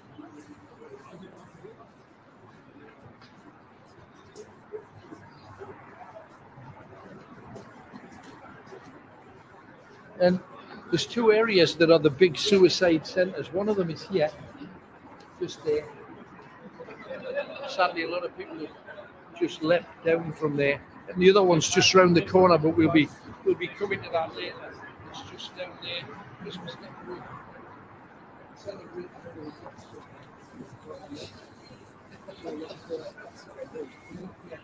The story of everyone along here. Got to be a bit careful because there's lots of cats around. Yeah, for sure.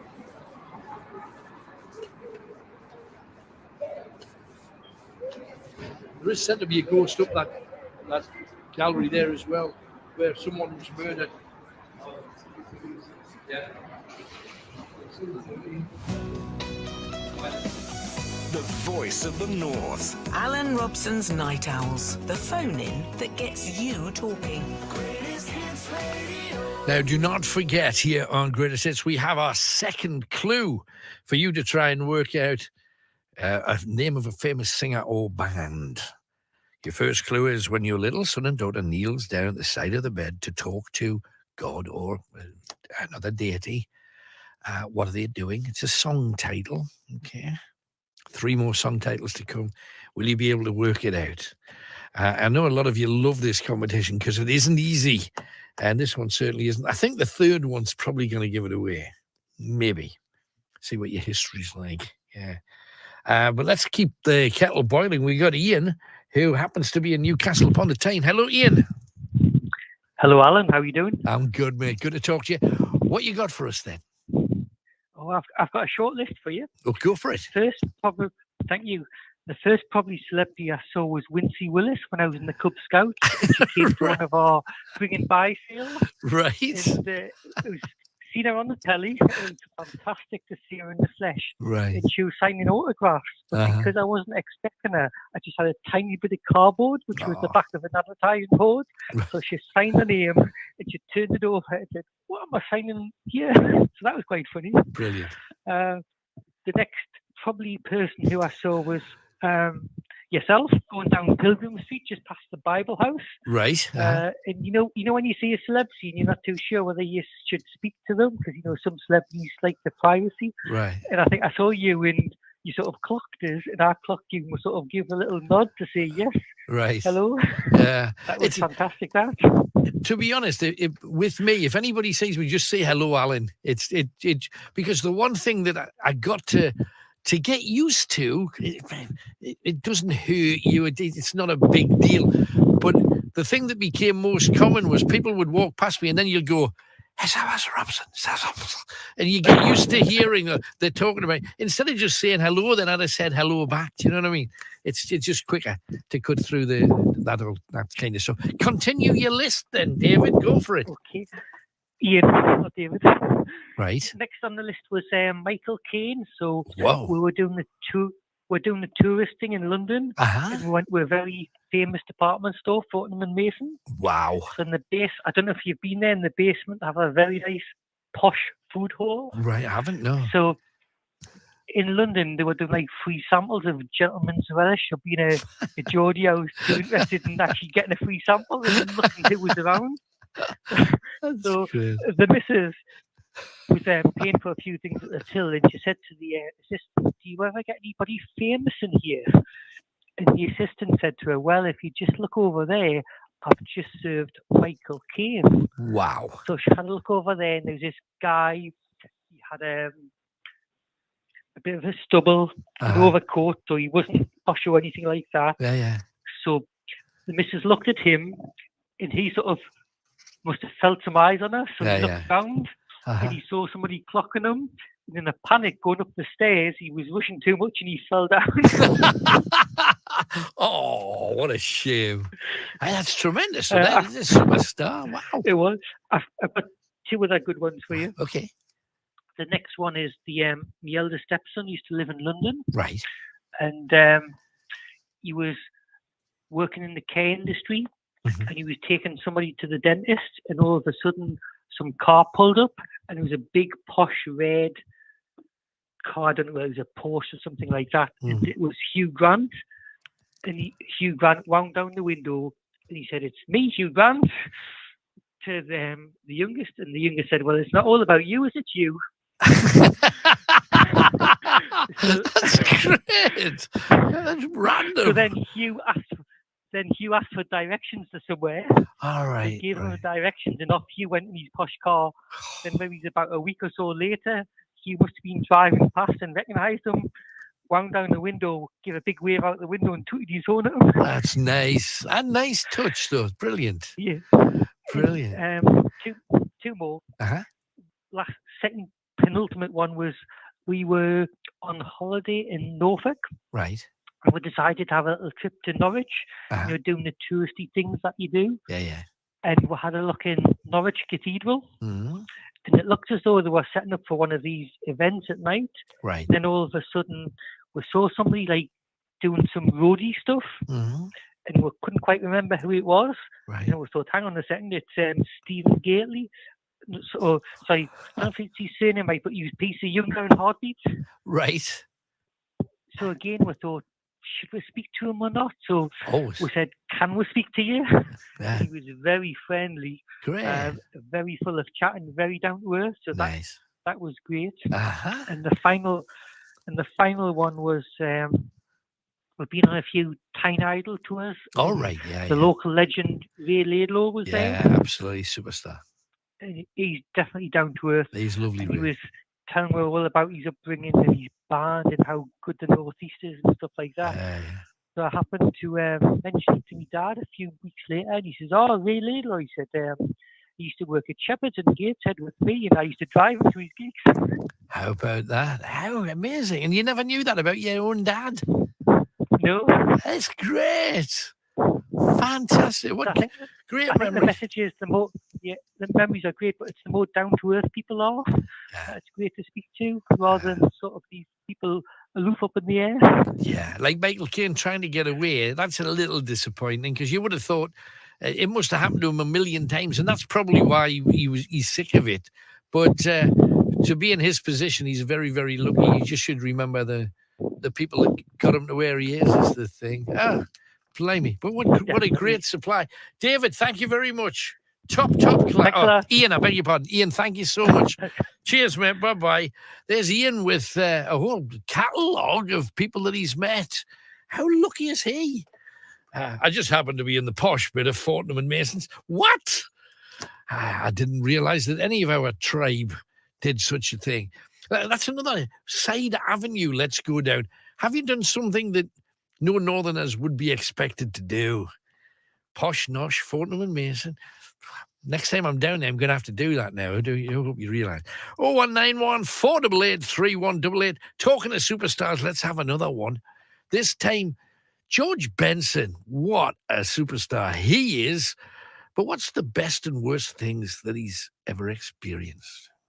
What's been the highlight and the low light? Your best bit and your lowest moment, George?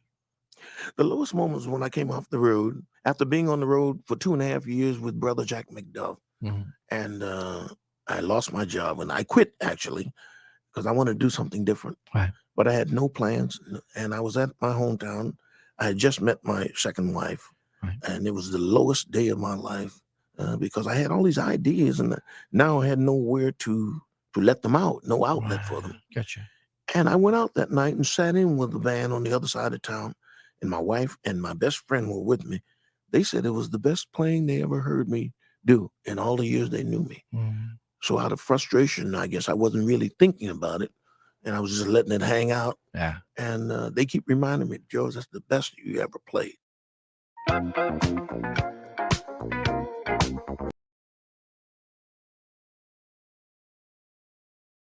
Last building. It's at the end of Newcastle. And in Newcastle, that was the same. There's another great story here as well.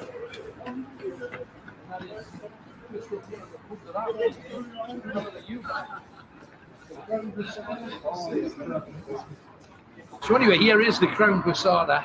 It's the oldest pub in Newcastle upon Tyne. It's got an amazing story behind it. Kenny, come in. Why do you think it's called the Crown Posada? Do you have any idea? If it's crown, it's got something to do with royalty out of Posada. Some foreign place, maybe? I don't know.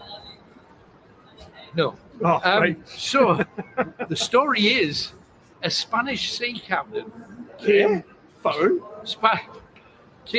over here, fell in love with a doxy, which is a working girl, decided he was going to leave his wife back in Spain, moved here, bought the Crown, sold his ship on the Tyne, moved in with his doxy, who became his lady wife, who became the landlady, and the Crown Posada has been here ever since.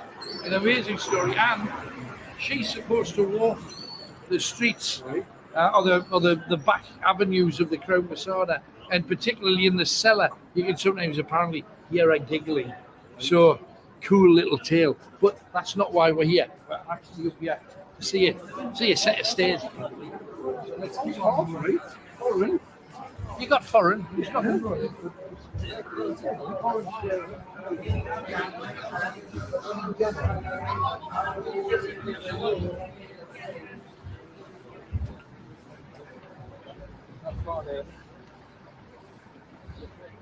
Now you thought this place was actually further away. You thought it was over yonder, didn't you?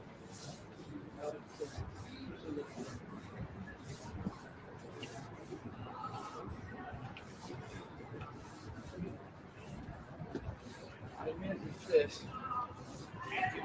There it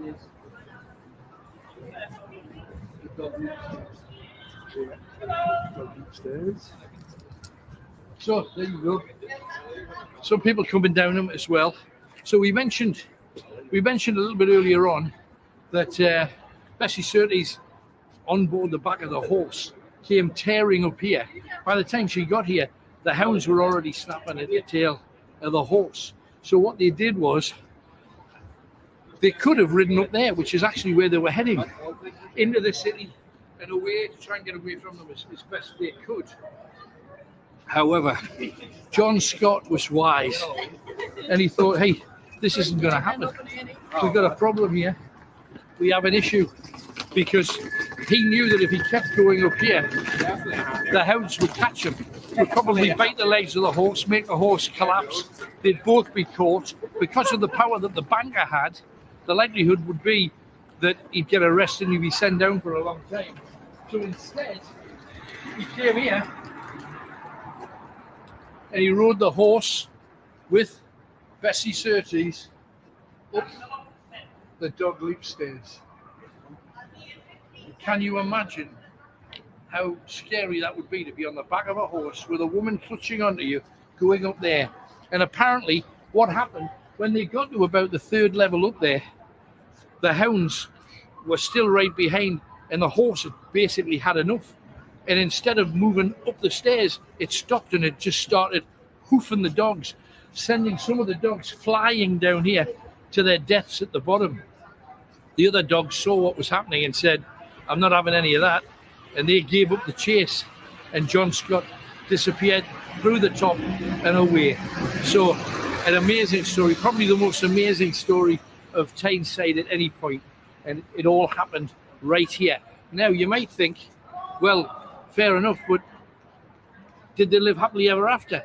Well, once they got up the top of there, they rode to Gosforth, where they settled down in Gloucester. Sounds good. John Scott's brother Richard became rich on the back of John Scott, because John Scott, who had nothing, he was a pauper, he didn't have any money, he became Lord Chancellor of all England. So that guy that had nothing became much greater than the banker. And then, of course, had nothing to do with the banker. And I served him right. His brother Richard, the place Scott's Wood, is because it was Richard Scott's wood that he turned into a deer park. So, hey, at every level, fascinating. And that, to me, what a piece of history that thing is. And if you want to try and walk up it, take a deep breath, because it'll ruin you. It'll absolutely ruin you. Now we're going back to the busy end. We're going back down.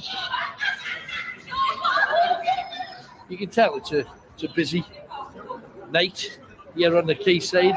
So we're going to get the odd Wazik saying something, waving. Just expect it, because it will happen. I mean, the bottom line was that at least on the quayside, when they said, "Is the radio happening?" At least it was nice, because they kind of recognised me. But we'll probably get a bit of hassle somewhere along the way. So just kind of expect it. Also, our torch has gone out. The night started badly, and a lot of our kids going down one bit after another. So just bear with us. Where it's lit, we haven't got a problem.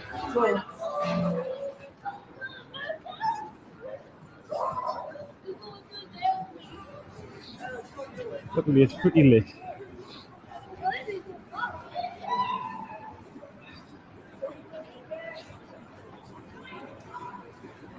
So, do you know, for a brief moment, I owned that. No way. That used to be the Quayside Fish and Chip Shop. It was mine very briefly. The guy that was organising my business ran off with my entire life savings, and that had to be sold to pay off his debt, because he went bankrupt after stealing from me. I got him arrested. He declared bankruptcy. The police said it was a civil case, so he hid it with all of his family. And then the taxman came and said that I had to pay all of his taxes. So, yeah, hey, that's justice, right? So But you rise again, absolutely. But it was about the last 9 months. It was going really well. Then I had to sell it to pay everybody else off. Hey ho. So we mentioned the Guildhall before. Obviously, it's just there. What we didn't tell you is the Guildhall was a centerpiece for two things: humiliation of your wife. Let's get across to the bright bit over here. Let me tell you a story.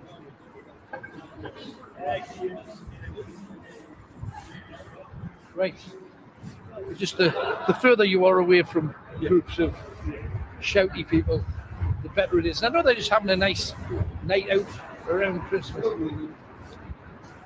Who knows? Nice. Had a pizza there before. The Vermont interviewed Michael Crawford there some years ago. Yeah, he just finished Phantom of the Opera. Who knows? So, the Guildhall's just over yonder. This whole area was where men would come with their wives to humiliate them. If a wife was a nag, if she was a bit of a bitch, if she got on your case, giving you the yak, yak, yak. Not saying that women do, because men are just as equally prone to such things. Back then it was a man's world. And if somebody wanted to humiliate their wife, they would bring them down here and promenade them, which meant they could get from the Guildhall a thing called a scold's bridle, which was a thing that fit on a woman's face. Some of them, the woman had to put her tongue out and they'd screw the scold's bridle so the tongue couldn't move. And then they'd put a collar around their wife's neck and walk them along the quayside. Now, imagine how strong your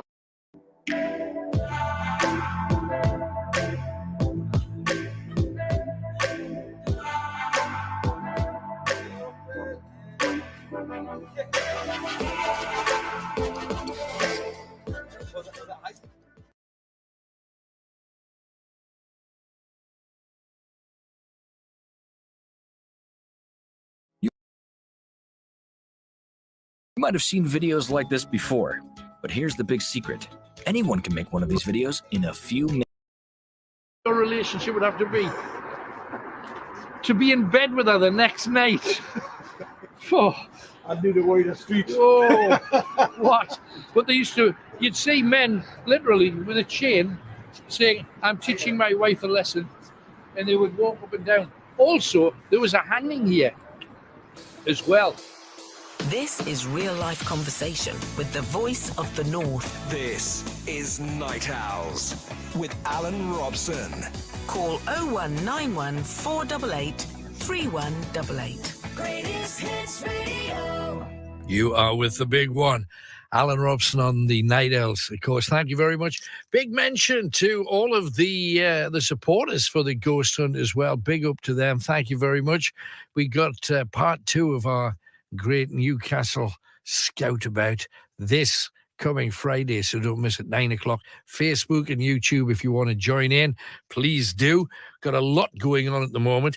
Time for a second clue, though. First clue, remember, you get a nice prize at the end of this. The first clue is when your little son or daughter kneels at the side of the bed to talk to God or whatever other deity you care to mention, that gives you a song title. The second clue is this.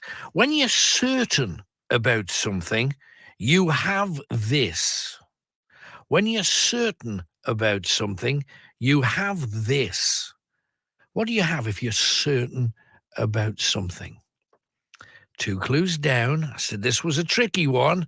2 more clues to come, but the answer will always be a song title from someone or some band that had the same track as the last one. You just got to get one and then work out the rest if you can. As I say, the one in the next hour and then 20 minutes after that. I think the third one will give you it. The fourth one is probably their best known bit of work. But whose? That's the question. Right, let us crack on. And I've just been sent some horrific photographs, and we're not going to show them on screen.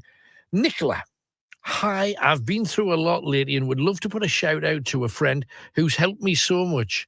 I've been attacked by a dog and left with no nose. The RVI have been fantastic, but without the support of a friend of mine on the end of the phone, I would have been lost. Please do a shout out to him. And she's been mentally and physically scarred. She's got a load of surgeries that she's going to have to go through. The RVI has been fantastic and helped me through. But I want to give a big shout out to Carl Johnston, who's been on the end of my phone day and night. Thank him for his support. Please ask Alan if he can do that. Happy to do it. The dog's been seized by the police and it's been destroyed. I'm so fragile mentally at the moment. Get well soon. I just don't know. How did the dog get a hold of you there? And that's from a lady called Nicola. How did she? Unbelievable. What a mess. Just coming up to Christmas and something like that happens. Awful, awful, awful. We do talk about animals. We talk about dogs, and everybody says it's not the dog's fault. If some animal's done that kind of thing to you, it's just devastating, absolutely devastating. Lots of other stuff to talk about. The Omicron variant. Omicron, of course, an anagram of moronic. It's also an anagram of no crimbo. Don't know whether you've worked that out as well, or is it really? Not quite, but it's close. The government banning all travellers into the UK unless they pay a fortune and sit a ton of tests. We see Prince William dancing to AC/DC and singing along with Bon Jovi. Bit of a closet rocker. And a Republican politician in America sending Christmas photos of his family, and they're all carrying assault rifles. That's 2 days after the school shooting. They're a real set of geniuses. And we are asking you about interaction with celebrities or underrated stuff that is underrated. We'd love to hear from you. More stars coming out at night, but we're off to South Shields where we find Ian. Hello, Ian. Hello, Alan. Hello, mate. Tell me about your celebs. Yes, I'm good, mate. Thanks for joining us. Yeah. So who you met then? Who you seen? No, but I met Peter Andre and Anton Deck. Back in the 90s. Where? What pub was that in? It was a Smash Hits Roadshow in Carlisle. Gotcha. I was friends with George Trotter, played Kerry Hendricks in Baker Grove. Right, yes. So he got like tickets for this, and we went there. I went to the toilet, and I was just doing what you do. Mm-hmm. I turned to the left, and there's Peter Andre doing what he does. You know? Did you Well, I tried to say hello, and that's really look, but well, let's face it, Jordan looked, didn't she? She looked, but she had a good look, but So on deck at the time, were they still PG and Duncan then? Were they getting ready to rumble? Yeah. Brilliant. Yeah, so they were rumbling, yeah. Excellent. It was obviously with George, I had like backstage passes for the after party thing, and I met PG and Duncan in there. Brilliant. Fantastic. What great memories. Anybody else along the way then, Ian? No, apart from George himself, who was obviously on it. Right. Probably not well known, but no, but he was a household face though, wasn't he? He was somebody that everybody had in there, because everybody up here watched Baker Grove. Yeah, everyone around here would have known him. Yeah, for sure. Hey, well, good having you on, Ian. Thank you very much for joining us. Appreciate it. No problem, mate. Thanks, man. Bye-bye. You see, I would have thought that loads of you would have met thousands of footballers, because if you go to St. James's, and obviously I worked there for a number of years, just going in on a Saturday, all the players tend to go in the same place, and if you want to see them, meet them, shake hands with them, grab an autograph, they all kind of paraded through that central doorway. And similarly, at Roker Park and then the Stadium of Light when they moved, I would have thought thousands of you would have had kind of football-y experiences. But let us crack on and talk to David, speaking of all things football. Hi, David. Hello, Alan. Hello. I was wondering if any night I wants a TV for the Brickash. If anybody wants a TV, what kind of TV is it? GVC that goes on the wall, bracket on the wall. Right. It's a 32-inch to a 60-inch. A 32-inch to a 60-inch? Oh, the bracket's a 32-inch to a 60-inch bracket. Oh, I see. see. It's a 32-inch. Gotcha. It's a 32-inch GVC. Just got new telly. It's Christmas time. Okay. And, I can't get rid of it. So. Okay. How much asking for it? With £70. £70. So if anybody wants a telly for that, £70, is it new? Is it newish or is it old? How long is it? Just 3 months old. 3-month-old TV. If anybody's after it, and you get the bracket as well, so it can bracket as well, and remote control, and you get JVC, all of it. JVC. If anybody wants it, can if they ring, can I say a couple of shout outs? Yeah, of course you can. Go on. Hello, Marianne Wilson, Oliver, and hello, Chanel Kennedy, Oliver, and Lil Candy, and Dave Candy, and Sarah and Stephen's sister, and Vicky Taylor and Jack. Okay, that's great. Thank you very much for coming on. 0191 488 3188. Do you want to buy a telly? Do you want to buy a telly? Should be a song, should we? Should make that into a tune for Christmas, like Elton John and Ed Sheeran's just done. 0191 488 3188. Have you met any celebrities? Or maybe you have something that you consider underrated. Now, some people say a hot bath. I love hot baths. Can stay in there for a week till you get all crinkly like a raisin. Some things more crinkly than others. Others say, oh, there's nothing like a hot shower. I shower all the time, but you get in that bath, all the sweat coming out of your armpits and from your bits down below, you're lying in it. And but you're in the shower there, and you're putting a little bit of heat on you for like a minute and a half, and then you pop out and you think, No, that's called a convenience shower. I'm in the bath for hours just grinding it all off there. Oh. Well, you're rinsing all the time, and all the muck and all the scum's getting rinsed away, and you'll come out of that shower absolutely sparkling, believe me. When you're lying in the bath and you get out and you can see all the scum round the top, and it's all... It just proves that the dirt's come off and the Dettol works. It's amazing. Yeah, but you're still lying in it. Yeah, but you smell my skin and it's Dettol. You go... Yeah, you might smell a Dettol, but there's still bits of scum stuck up your behind and all. There is, man. Of course there is. Do you take the head off your shower and stick it up your jacket? Do you really do that? Yes. Because a lot of people don't. They just wave their bum in the general direction of the shower head. No. I do it properly, and So it doesn't go up under my head either. Do you get your fingers in it? Do you get your fingers in? Oh, it's just wrong, Bill. It's wrong. If you've got bits flying over, you haven't wiped your bottom properly when you've been to the toilet. Precisely. You do realise that the only way we're going to solve this is to have a bath together. How about that? So, where do you stand? Bath, shower, which way do you go? 0191 488 3188.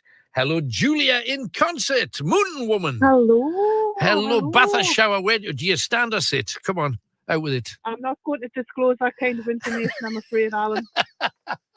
Fair enough. So, celebrities, you've met a few. Tell me.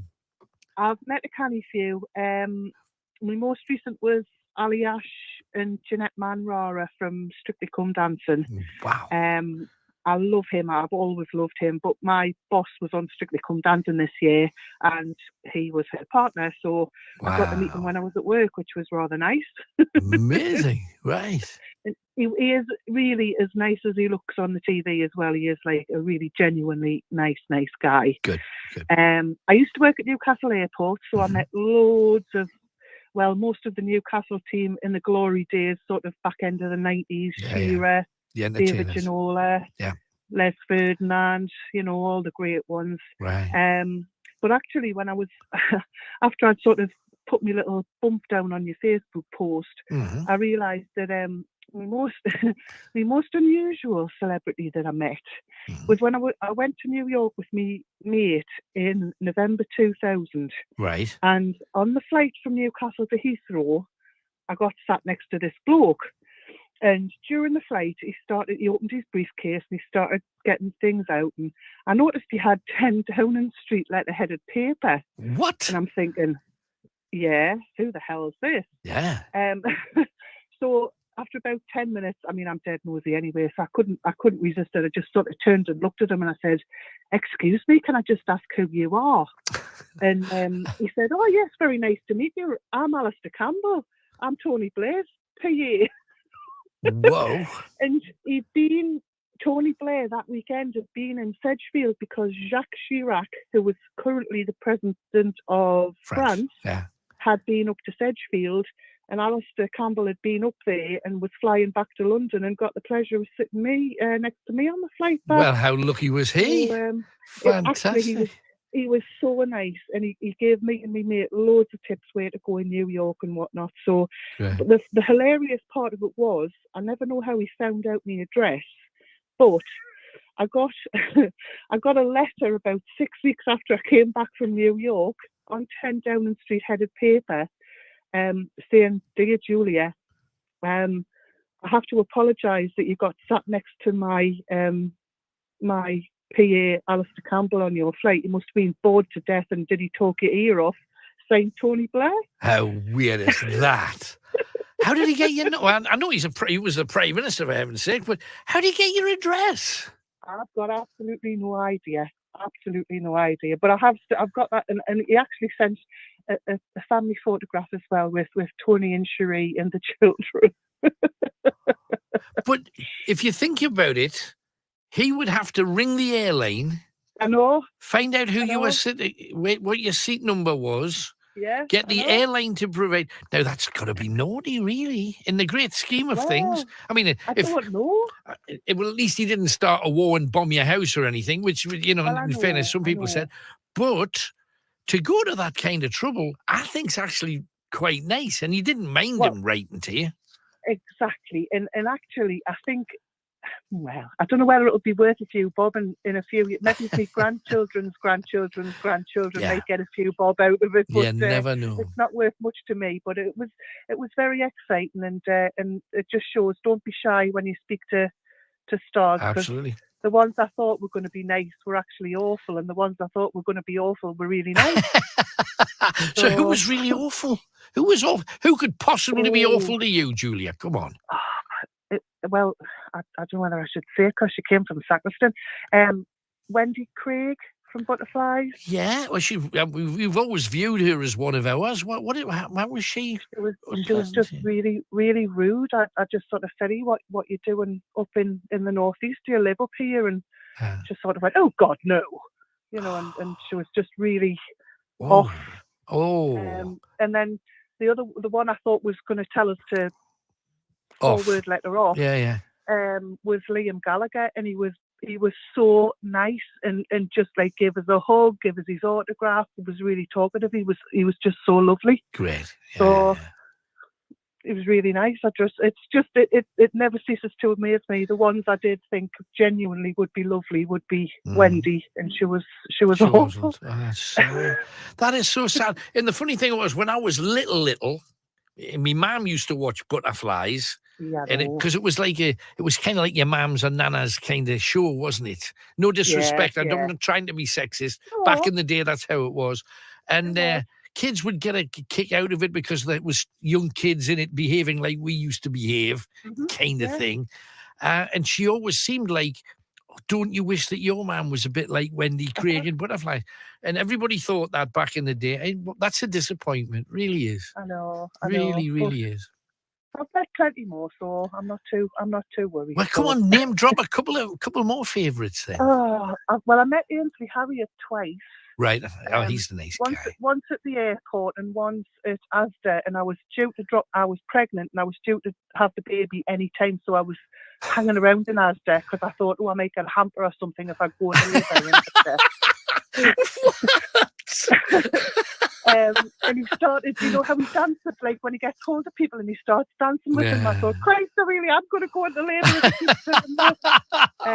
But he actually signed us the photograph, and for years and years I wondered, because I thought it said happy smelly cooking, and it actually does say happy smelly cooking. I found out years later that that's how he signs his autographs. He always writes happy smelly cooking. I'm just amazed that, as if you're not going through enough when you're pregnant, you're thinking you've got your little bag packed, you're ready to go, but you're not going to go to the hospital. You're going to go to Asda. What? I know. You deserve a hamper for that kind of loyalty. I'm going to give birth in the, outside the delicatessen. This is what? That's it was just 15 years ago. I mean, my memory's not that great. There must have been a good reason why I was there. I just can't remember what it was. I'll tell you what, hang on, we might get a better hamper. Let's go to Waitrose, just in case. Well, I did. My mates kept telling us to go to Marks and Spencer, but I didn't believe them, so I thought I would go to Marks. But you see, that because then it wouldn't just have been any baby. That's the thing. It would have been a gold-edged baby. That's tremendous. How come you've managed to meet all of these people? Because, I mean, Liam Gallagher's not an easy one to meet. Well, like I say, I worked in there was one bank in the whole of England, and it was in Newcastle Airport, and I used to know quite a lot of the staff, so they used to tip us the wink. If somebody was coming through. Famous was due to come through. It was the same as Rivaldo. I mean, he meant nothing to me. I just knew he was a footballer. Yeah. But they would say, "Oh, Joe, there's such and such coming through," and I would be there with me autograph. Perfectly situated, because airports, though, everybody means. I bumped into somebody that I've always loved as an actor, and there's two people called William Hurt. Mine was there's an American one, but there's the British one who was in Alien, who had the thing burst through his chest in the first film, William Hurt. Great actor. He's been in more than you'd ever imagine.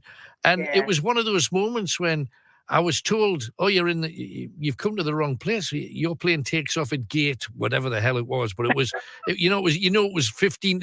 It always says 15 minutes from this point. And you say, I'll see about that. And then you start spreading. So I was running across, and I got onto this, those walkways that are supposed to be like at pace. And I thought, if I run down one of them, I'll cut a couple of minutes off the time.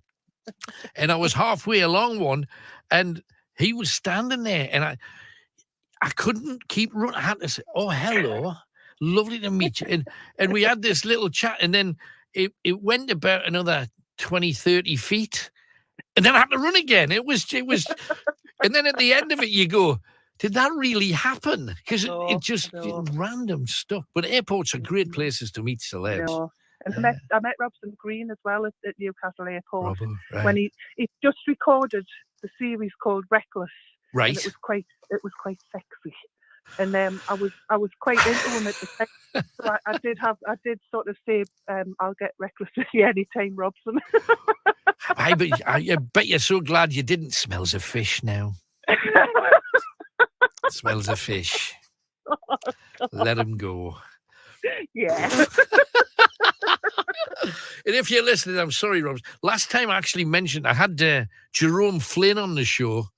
Oh yeah. And I'd worked with Robson he was in one of the pantos I was in, and he rang up the show just to speak to Jerome. He says, "What are you doing on this show?" And it's really funny. I was just winding up. I love him. Yeah. I love him. I think he's great. He's a proper. He's like me. He loves the Northeast, and he shouts the Northeast from the rooftops. For sure. And He's a you. good lad. He's a good lad, no question. Hey, lovely talking to you, Julia. Thanks for Thanks a lot, Alan. sharing your superstars with us. How great is that? But again, we've had a couple of people who worked in or around airports, and you can see, there's a buzz going around. Such and such has just arrived. Very cool. 01914 488 3188. Tell me your stories. Do. And Kaylee is with us next. She's in Blythe. Hiya, Kaylee. Hiya. Hello, darling. So what's your story? So I've actually met quite a few celebrities. Mm-hmm. My recent one was Marvel from GLS. Right. Saw him in London twice. Uh-huh. I recently seen them live, and he recognised us from my seat. How about that? Because you'd met him a couple of times, so he recognised you straight away. That's good. Yeah. You must be a dazzler to attract that man's attention, because he's married to one of the Saturdays, isn't he? Yeah, Rochelle Hughes. Rochelle, that's right. Yeah, that's great. Who else then? I've met Cat and Alfie off Eastenders. Right. I met Ant and Dec through the Children's Heart Unit. Right. Oh, what were you doing there? Were you having problems? I was on the heart unit as a patient. How are you now? Are you all right? I'm actually waiting for a heart transplant. Oh, blimey, that's a clod. I'm so sorry. Why? What's caused your heart to not be doing what it should? I've got congenital heart effects, which affect the lungs, liver, and the heart. But I've got 2 holes, and it can cause heart failure, and I'm slowly going into heart failure. Oh, blimey. So the sooner we get a heart for you, the better. Yeah. Is it just going to be a heart, or are they taking the full package? Because they can do the other bits that you've mentioned. It's just if it's affecting the rest of... Right. So if you get the heart, everything else can hopefully repair itself. Yeah. Great. Hey, well, fingers crossed. I wish you all the very best. Who else have you met then, Kaylee? I've met Anne-Marie. Mm-hmm. She got me in their Sheeran concert for free. Right. I met loads. I've met too many. Too many. It sounds like it. I met Enzo from the Vampire Diaries a couple of weeks ago. Uh-huh. I've actually met the Weasley twins and Ginny Weasley from Harry Potter. That's crazy. I mean, these are not little names. And I love the idea that Anne-Marie got you into an edge. Come this way, I've opened the back door. And in you run. I mean, I love the idea of that. That's fantastic. I met her before the first Ed Sheeran trial, he done. Right. And she got me and my friend free tickets. Brilliant. That's tremendous. Nice friend to have, I think. Yeah. Yeah, I think so too. Hey, well, stay as well as you can. Fingers crossed for the future for you, Kaylee. Thank you for ringing in. Thank you. Thanks, love. Bye-bye. You see, everybody's carrying a bit of weight of one sort or the other. Now, some people, we talk about things that are underrated. Can't go along with this one, really. That kind of be the only one. Armpit licking is erotic. Aye. Is erotic. Hang on a second. Let's have a go. Emma, come round and lick me armpits, and I'll tell you if it's. Oh no. She says, "All right then." You say she's scared. She's scared. Oh. You can always start there. There you go. Oh, hang on. She's about to comment. What I did say was, I'm all right, thanks. But what I wanted to ask Sean was, fair enough. Does it not tickle?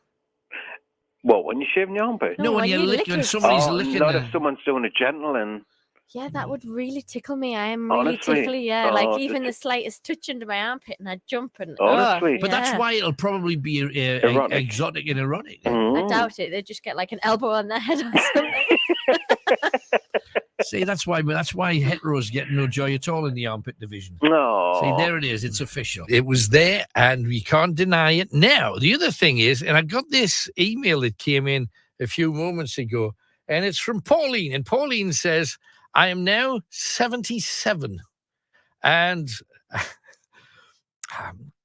I'm not even sure whether she wants me to read this out, but she hasn't been frisky with anybody for about 20 years, right? Okay, about 20 years. And she says that sex is something that is underrated. I think so. It depends who you're with. But there's some people, sex, not for them. Smelly person? Yeah, if he's unhygienic in the private parts department, you should And walk apart from away. anything else, you can't have sex with a dirty penis. I mean, God, where's it been? But if he just sticks it in the sink and washes it under the tap, is that my enough? God. I mean, why can't you just go in the shower and give it a good scrub? Well, frankly, he needs a bath, though, doesn't he? A shower's not good enough. I think we've established that. Or have we? Where do you stand on the whole shower department? And, of course, we'll have one more. Things that are underrated. Comfort food. There's something about cheese on toast that's just comfy. Yeah, it's comforting food, isn't it? It's like Yeah, it is. food in the winter and that. And it doesn't matter whatever has happened across the day, whether it's rained or hailed or snow. Yeah. If you're in the house, it's just starting to get dark.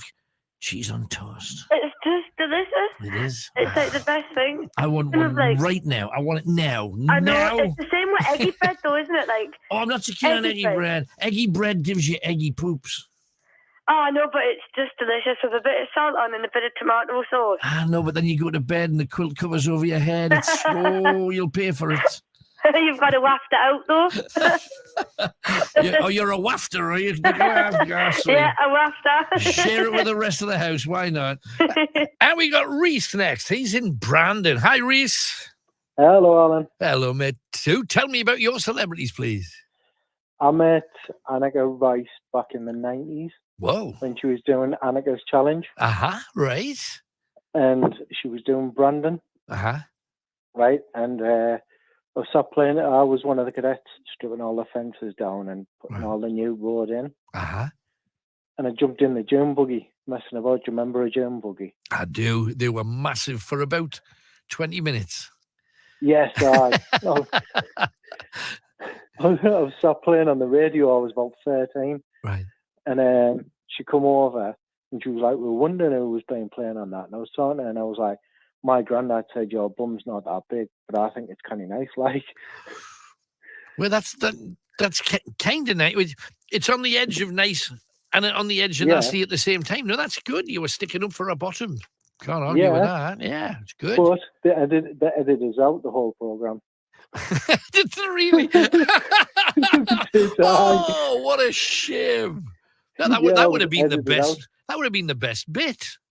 Yeah, I'll watch this with all my mates. We're all watching it, and all the other cadets were in and everything. And I was like, I'm bound to be in somewhere, and it edited us out. I bet they barracked you relentlessly for an hour after that. That That was the only reason everybody was watching. Oh, what a shame! Right? Yeah. Any more? And well, no, that's it. I've had a quiet, boring life. Oh, no, but that's not boring. You've met real people. It's always better to deal with real people, no question.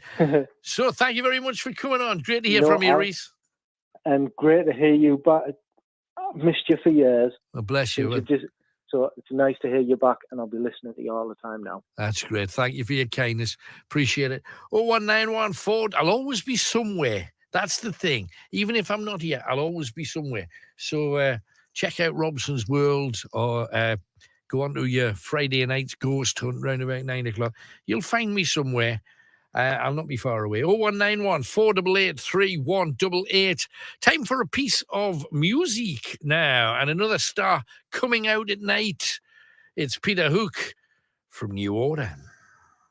Different technology now, different sounds now. It's easier now, I have to Really? say, because you've got the sounds from the past, and you have a very modern way and reliable way of recreating them. Right. In the old days, they were literally steam-driven, right? Those synthesizers were wind up and had a hamster in a wheel. They were that barbaric, and they were that unreliable. You can never get a decent hamster when you need one.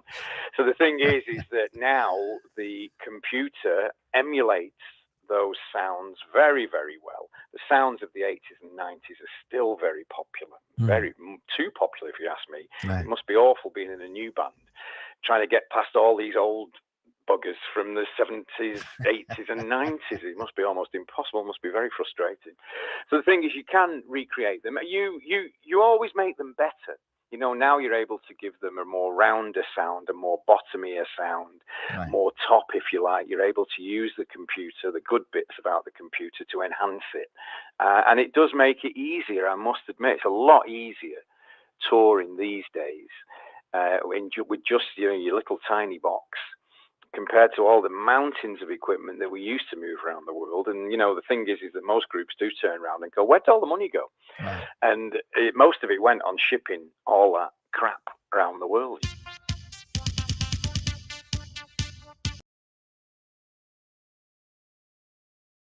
Have a look at that little alley. It's just past. Right.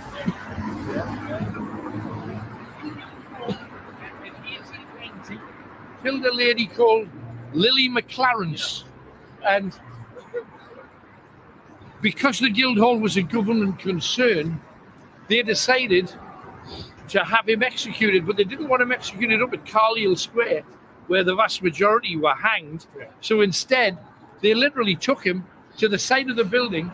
They put a plank across the alley from one side to the other. You see where the name is? Yeah. There's like a bit that juts out. Yeah. That was on the side of both buildings. They put a piece of wood over top, tied a rope around it, and hanged him there, but without asking a crowd to come and look, which was normally the case. This was entertainment back in the day.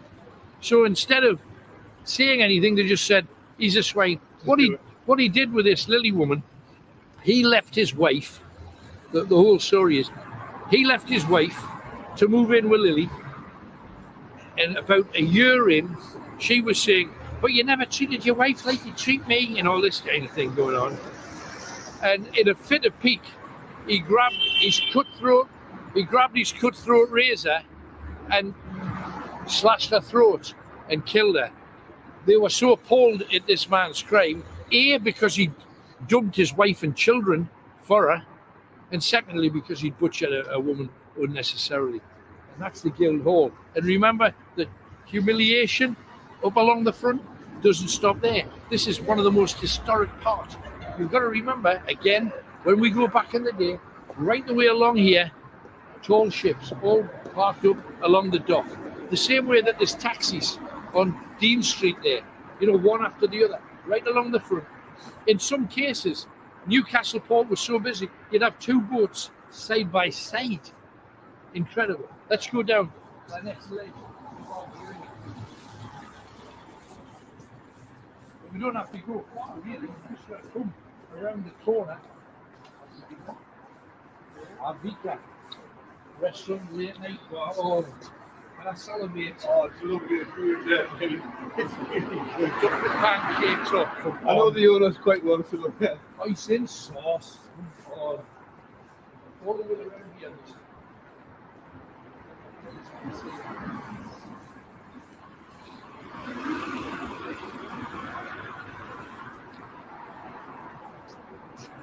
There you go. In 2003, they celebrated the 75th anniversary, and King George and Queen Mary opened it. Now, let me tell you, who was the first person across the Tyne Bridge? I would have thought it would have been King George V. No, it was second. No, it was my ancestor. No! A guy called William Robson was the coach driver, and his son was my dad's father. Yeah, strange but true. And my dad's father inherited from him a business of being a coal man with carts and carriages, and he rented out carriages and sold coal. And then the carriage business, with the oncoming of cars, started to die off. So he just ended up delivering coal, and he was a coal man along Armstrong Road in Newcastle upon Tyne. That is amazing. Now he wasn't famous. He was just a coach bloke. But that's if you're going to be a coach bloke, be that. Be the one that was first across the Tyne Bridge. Brilliant. Yeah. Proud of that. Now, here's the other thing. What's inside the leg? Was there? Yeah, what's I inside? always thought it was like what's this in there? I always thought there was a lift in there. Well, there was a lot more. The whole idea originally was for the Tyne Bridge to be warehousing, so that you'd come in off the ship, you'd store all your stock until it was sold, until it was moved. From there, the problem was the prostitutes that met all of the ships said, "What, you mean this? You mean I don't have to go all the way into town with this bloke? You mean I can just have him here and he can go back to his ship and then I can have the next one?" So the prostitutes started using the legs and the various doors in that are behind. The prostitutes started using the legs. Yes, but they used to sneak in and bonk various men right the way through all of the legs houses. So now they've locked off the whole place. You can't see that anymore. There's the doors. Those doors. You know how to be in there. Well, there you go. But you'll know yourself that the stairs up to different levels. Because that's a Very, very briefly, it's been used for a few things, but it's not incredible. Prostitutes using that incredible. crazy.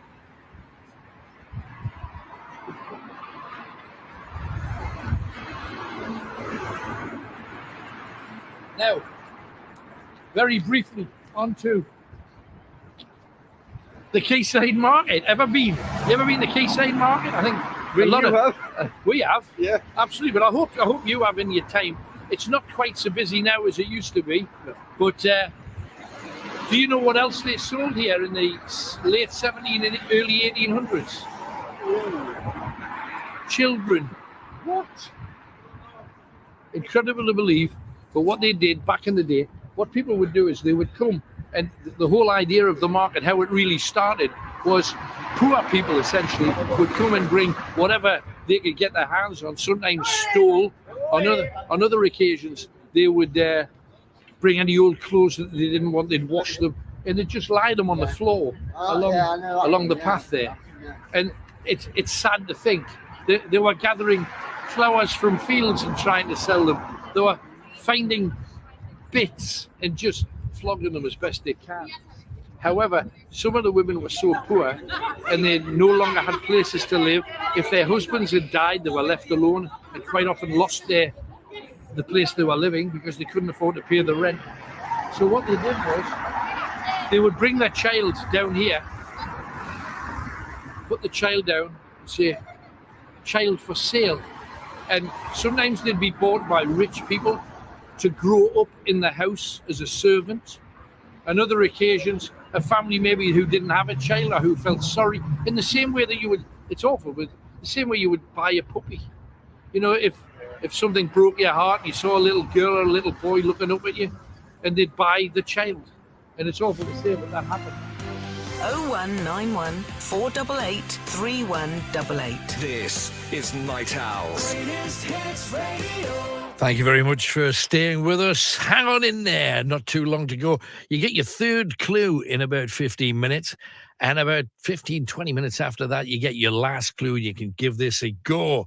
Now, this has just come in from Anne. She says, my son does the load in and out for bands and cooks some of their meals. He's on tour just now with the Human League.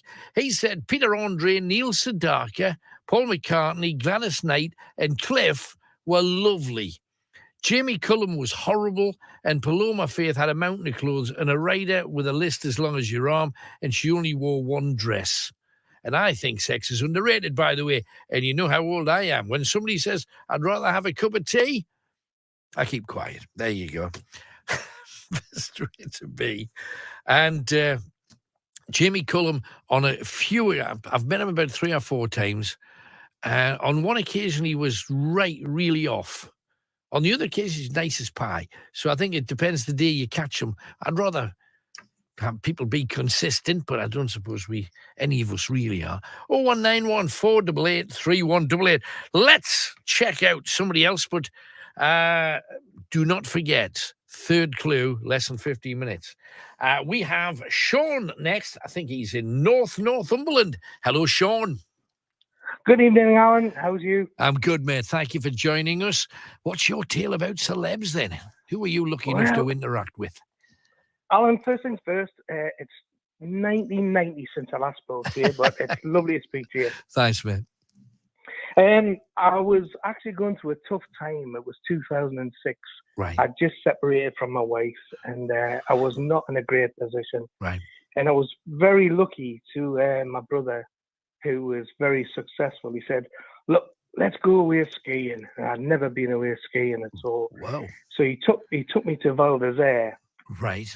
And actually it was what you call Première Neige, which translates to first snow. Right. So I went to this lovely restaurant with these guys and my very successful brother. And these guys knew my personal situation, and they ordered what's called a Jeroboam of champagne. I'm sure, Alan, you've had one of these, which is a double bottle of champagne. I've never had one, but I've seen one. They're huge. Right. Well, yeah, these guys were really pulling out the stops for me, and I was there pretty miserable. And I wandered off, and to be honest, there was these pots of lobsters that you could buy and stuff. And I was looking in my pocket, and I had nothing because I had solicitor's fees to pay for Yeah, the oh yeah, tell me about it. And this guy stood next to me, and he said, "Are you fancying a lobster?" And I said, "I am a bit like, but." I said, "I'm a bit skint." He said, "Oh, don't worry about that." And he says, "What are you drinking?" I said, "Champagne." He says, "Really?" He says, "What?" He says, "Hang on." Yeah. He says, "Hang on." He says, "You're here for first snow, Première Neige in Val d'Isère, drinking champagne, and you're telling me a skint." I said, "I am," and I tried to go into some tale. Yeah. And anyway, he said, "Oh, well, listen, mate, I wish you all the best." I said, "Oh, well, really nice here. What's your name?" He says, "Oh, I'm James Blunt." What? And he was this guy who was obviously, the singer. And yeah. Sure. And I got cracking onto him anyway, and he was a lovely guy. And he said, "Can I just summarise, mate?" I said, "I said, you're in Val d'Isère drinking champagne, looking at lobsters, and you've just separated." I said, "I said, your wife's got a crap lawyer." He was just a lovely guy. It was a lovely night. He was just brilliant. I know a lot of people take the mick out of James Blunt, but he's a genuine bloke. He's a real star. Well, he was. He was also a British Army, and he was great. He was fantastic. Yeah, for sure. But did you ever get your lobster though? Hang on. No, I didn't actually. I don't think the guys who were paying the bill stretched for that. They looked after me a little.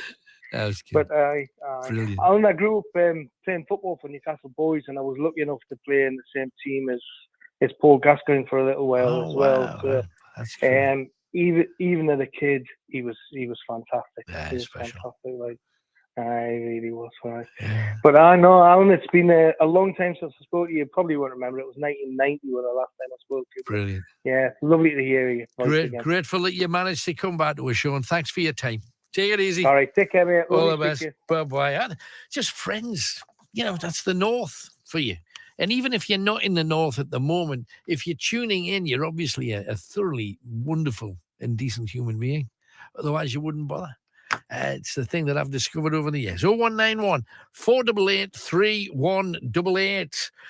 Now, we got all kinds of things. If you've got a boil, and I hope you haven't, there's nothing more underrated than the moment that boil isn't there anymore. It honked, and I went, what the hell was that? It was like some alien thing, you know. And it just sprayed out of a It did. Out of a It boiling was hole. down the kitchen cupboard door and on the floor. And I says, right, well, she cleaned herself up. We wiped it while I was doing the door and that. Did you make sure she got it all out first, though? No, as soon as she took the thing away, it's come to life again. And right away up, and I went, I says, yeah. I says, there's some kitchen roll. I says, clag that on. I says, see if it'll stop a bit. But as soon as you were going, putting your hand anywhere near Alan, it was terrible. Absolutely terrifying. But I've just noticed a name from not so very long ago, but somebody I've got bags of time for. I've just noticed my next caller is Dr. Anand. Hello, Doc. Good morning, shall we say. Hello. Great to talk to you again. So have you been? Blimey, it's been forever. Well, there's so many things have happened since we last spoke. My biography has come out. Oh, wow. And is getting an electronic version. Great. I got an award for inclusivity from someone not from my party, the North of Tyne mayor. Right. Congratulations. That's brilliant. For inclusivity. So I said to him on the stage, if you and I talking to each other is not inclusivity, what is? I'm in politics, but I enjoy talking to people, particularly of the other variety. Sure. It's fun. I mean, I don't see why people get so angry with people who are blue in color. I said, look, people have different faiths, different heights, different sexual interests. Oh my God. I really enjoy campaigning, The other Saturday, this woman says, have you got no conscience? I said, sorry, I left it in the boot of the car. People don't know what the hell to do with some statement like that, But you've always been a traveller. I remember the last time you and I were talking, you were telling me about how you'd visited the West Bank and you had all kinds of problems. And the travel has always been a massive part of what you've done. How have you managed? The eyes, No, absolutely. And you and I are of the same mind that the more you travel, the more you see, the more you actually learn, not just about the other places, but about yourself to a large degree. Exactly. But how have you managed? Because you've not been able to travel with all of the lockdowns and COVID this and COVID that. But I've turned one of my rooms I had into a studio, with. I don't laugh. I nailed blankets to the wall and covered it with black cloth. Wow! Just nailed blankets to the wall, and the room is so sound treated, not soundproof, sound treated. Right. No, but the sound's beautiful, right? I did 763 hours in a year. Oh, right. 1 hour in English in the morning, every single day, and 1 hour. Otherwise, what do you do? Just lie with COVID. You just lie in bed doing nothing or watching. That's the temptation, isn't it, to do nothing? So I enjoyed the Corona period. Strange and stupid as it sounds. I just knew that there would be no stopping you. That was the only thing I was certain of. But the crowning glory. I did breast cancer awareness for Pakistani women. I'm not Pakistani. I'm not Muslim. I don't have anything more than little man boobs. And no expert on breast cancer, and yet I support people anywhere, and people come from strange places, Like Karachi. Yesterday, I was appointed the HE representative for supporting women from Karachi, and India and Pakistan officially hate each other. I get on with Pakistanis like friends, we are the same people. We speak the same language. We eat the same. We do everything the same. Absolutely. Just to pretend to be enemies. Real people don't have problems at all, None at all. No, I agree with that. Real, genuine, educated people don't have problems. The people that cause the problems are the ones that don't fit into those categories, though. Well, yeah, exactly. I mean, we are the same species even. People find that hard to believe in. No, for sure. the same. So yes, I'm having fun. I mean, for instance, yesterday despite all the cold, I was 2 hours on what I call a pavement clinic. Right. In front of Lloyd's Bank with a pasting table, chatting with people, Mm. and I had great fun. One fellow comes up, very well-spoken guy. He said, "Shame on you." I said, "Just a minute, before you run away, just come." So he says, "I'm so and so." He said, "I know all about you." I said, "Are you a doctor or something?" He said, "Yes, I'm a retired chest physician." I said, "You must have had a hard time during Corona." So slowly he started melting. I could see him melting, And then I said, we GPs should work a bit harder. I don't know why we are hiding behind this Corona business. We should be seeing people face to face. Yeah, absolutely. He says, "Oh, can I have your leaflet?" And he took a leaflet and went, Right. So that was the 2 hours of that. Then I did 2 hours campaigning on the side of Salters Road, the south side and I enjoyed that. And then I did 3.5 hours at Daft as a Brush. Oh, that's a great cause as well. That's fabulous. Brian Burney. Yeah. And then I'm in pubs all the time. I'm a different beast, completely released from prison, Well, you are, yeah. I mean this in the kindest way. You are a public tart, though, aren't you, Doc? Do you know what I mean? You just are. I don't even charge.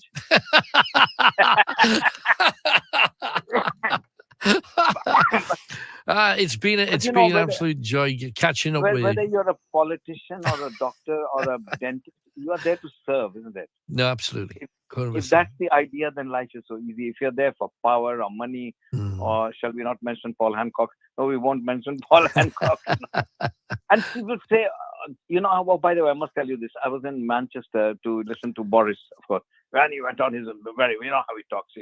Any questions? So I raised my hand. He didn't notice. I said, Boris, you just said London is the best city. You're wrong. It's Newcastle upon Tyne. So everyone clapped, Right. And I said, by the way, I want your help. He said, in what way? I said, we haven't won for 30 years. Would you mind if I was a little prick in the big red balloon? Boom. Right. Yeah, and everyone laughed, I also know how to entertain people, just to make a fool of myself, say daft things with nobody else. You are the same, you're not scared of saying, you're like a child, isn't it? Absolutely, and you certainly shouldn't be frightened. But I must take my leave here. Doc and Andy, it's been an absolute joy. Thank you very much for coming back to us. Cheers. Take it easy, man. Bye-bye. No holding him back. You're always going to hear about Doc and Andy one place or another. There is no escape. And not due, and I know you're not going to believe this next bit, but the piece of music I'm about to play is kismet, is all I can say.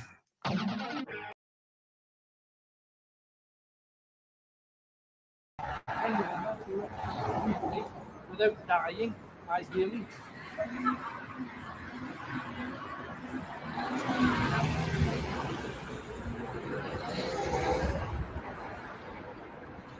Right, here we go.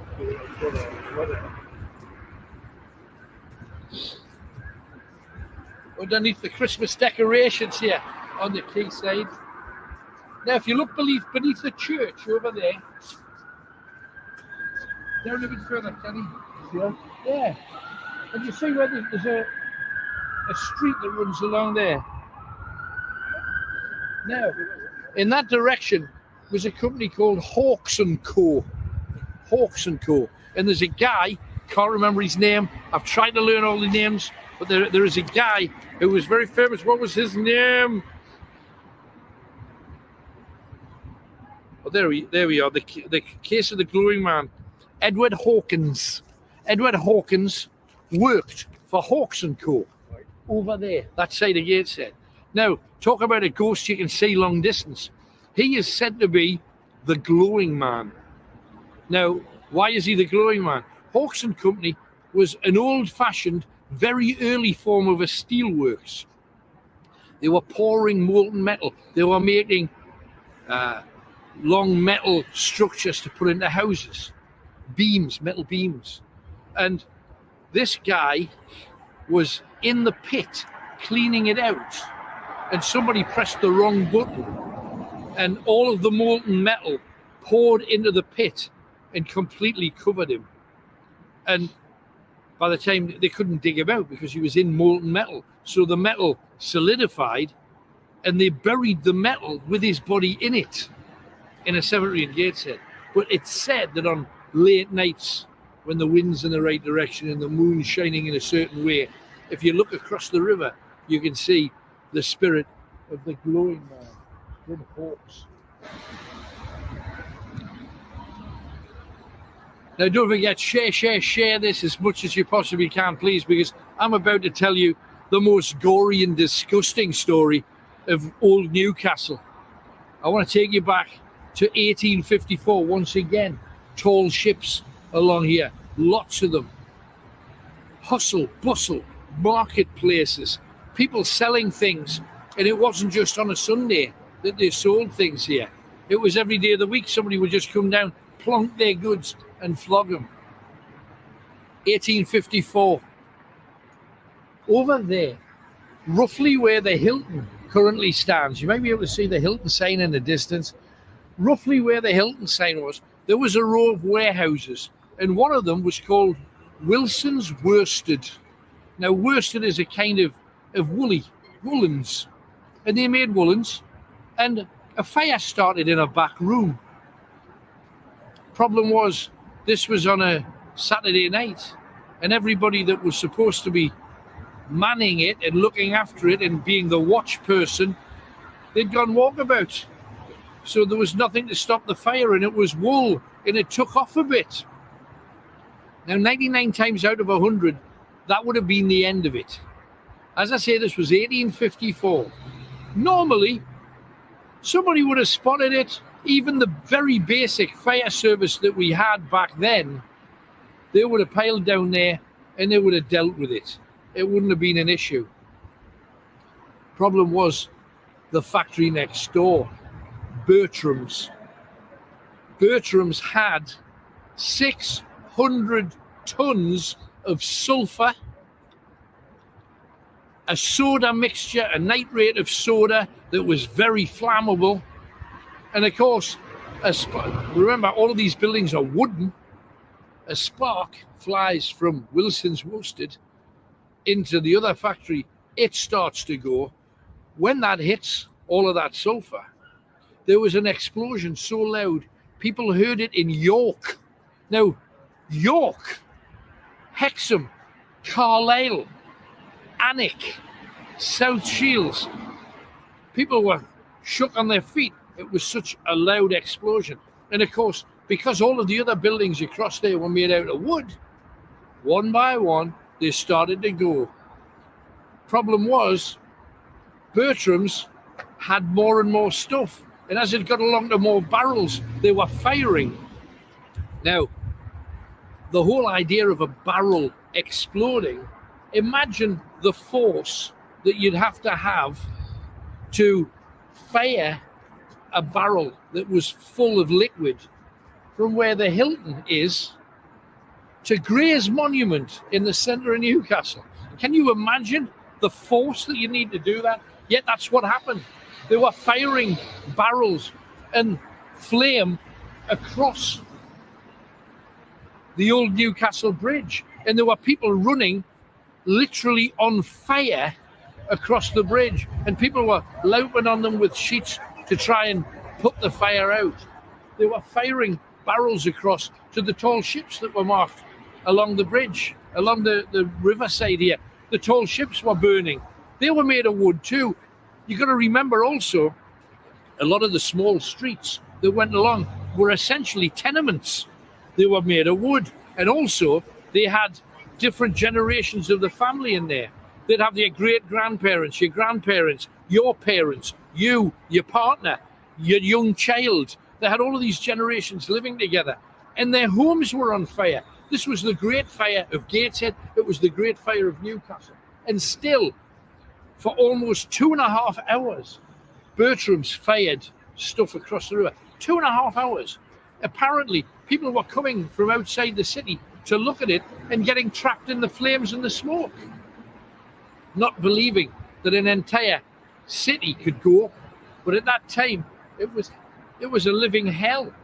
53 people were killed. Now, that's a miracle in light of how bad this was. But 1,244 were badly burnt. The hospitals couldn't cope. The fire service couldn't even think about it. It took 3 days for it to go out of its own coal. And it wasn't down to the fire service at all. The whole bank was on fire. This whole side was on fire. I don't know whether you could picture that. There's a plaque across there as well, isn't there? On the gated side. There's a plaque on the gated side as well, telling you about the fire and stuff. It's behind the bridge, yeah. Yeah, absolutely. So, what was the most heart-rending thing about this? I'll tell you. Just up that street there, where, if my memory serves, there's a really nice Spanish restaurant. It's Italian, like Sabatini's. Yeah. It's just up there. If you go past Sabatini's, you come to another row of old stone houses. Some of them are restaurants like Boujon, and there's a few others along there. However, if you go behind them, that's where the long rows were. And if you ever get a chance to have a look in old photographs of Newcastle, you'll see the long streets, including Dean Street, where they had old wooden houses, one after the other, after the other, after the other, cheap for poor people essentially to live in. And just up there, behind where Boujon is, an entire street was wiped out. Most of the families escaped, yet when they ended up going around the houses to find out who was where, they came across one house, and in the house there was 14 people in a row, and it was family members that had just all hugged one another, hoping that they'd survive, hoping that they'd escape the worst of the flame, and they were all piled together in one massive burnt flesh. That's why that area is haunted. The quayside is said to be haunted. However, there's so many people here, the chance of you ever seeing anything is fairly slim. Now, the snow's beginning to fall. We're coming to half time now. You can already tell the filming is slightly being different because we were without a lot of our equipment is just broke. Alan Robson's Night Owls. The phone-in that gets you talking. Greatest Hits Radio. Now, our competition here has 2 clues down. Each answer to each clue is a different song, a greatest hit that you have to work out what it is. It's a devastatingly devious competition. And the first clue is when your little son or daughter kneels at the side of the bed to talk to God or any other deity to suit. What song does that make you think of? Second clue, when you're certain about something, you have this. Okay? When you're certain about something, you have this. The third clue, Admiral Horatio Nelson, who didn't win the Battle of Trafalgar, that was Collingwood, we know that, and he was from Ormond, right? Okay. Horatio Nelson, the Admiral, the name of his partner, her surname was Hamilton. What was her Christian name? What was the Christian name of Nelson's partner, Ms. Hamilton? What was her first name? She was a maid, she was a dancer, she was a model, she was known for having flings with rich, famous people, and she ended up with Nelson, another rich, famous person. But what was her first name?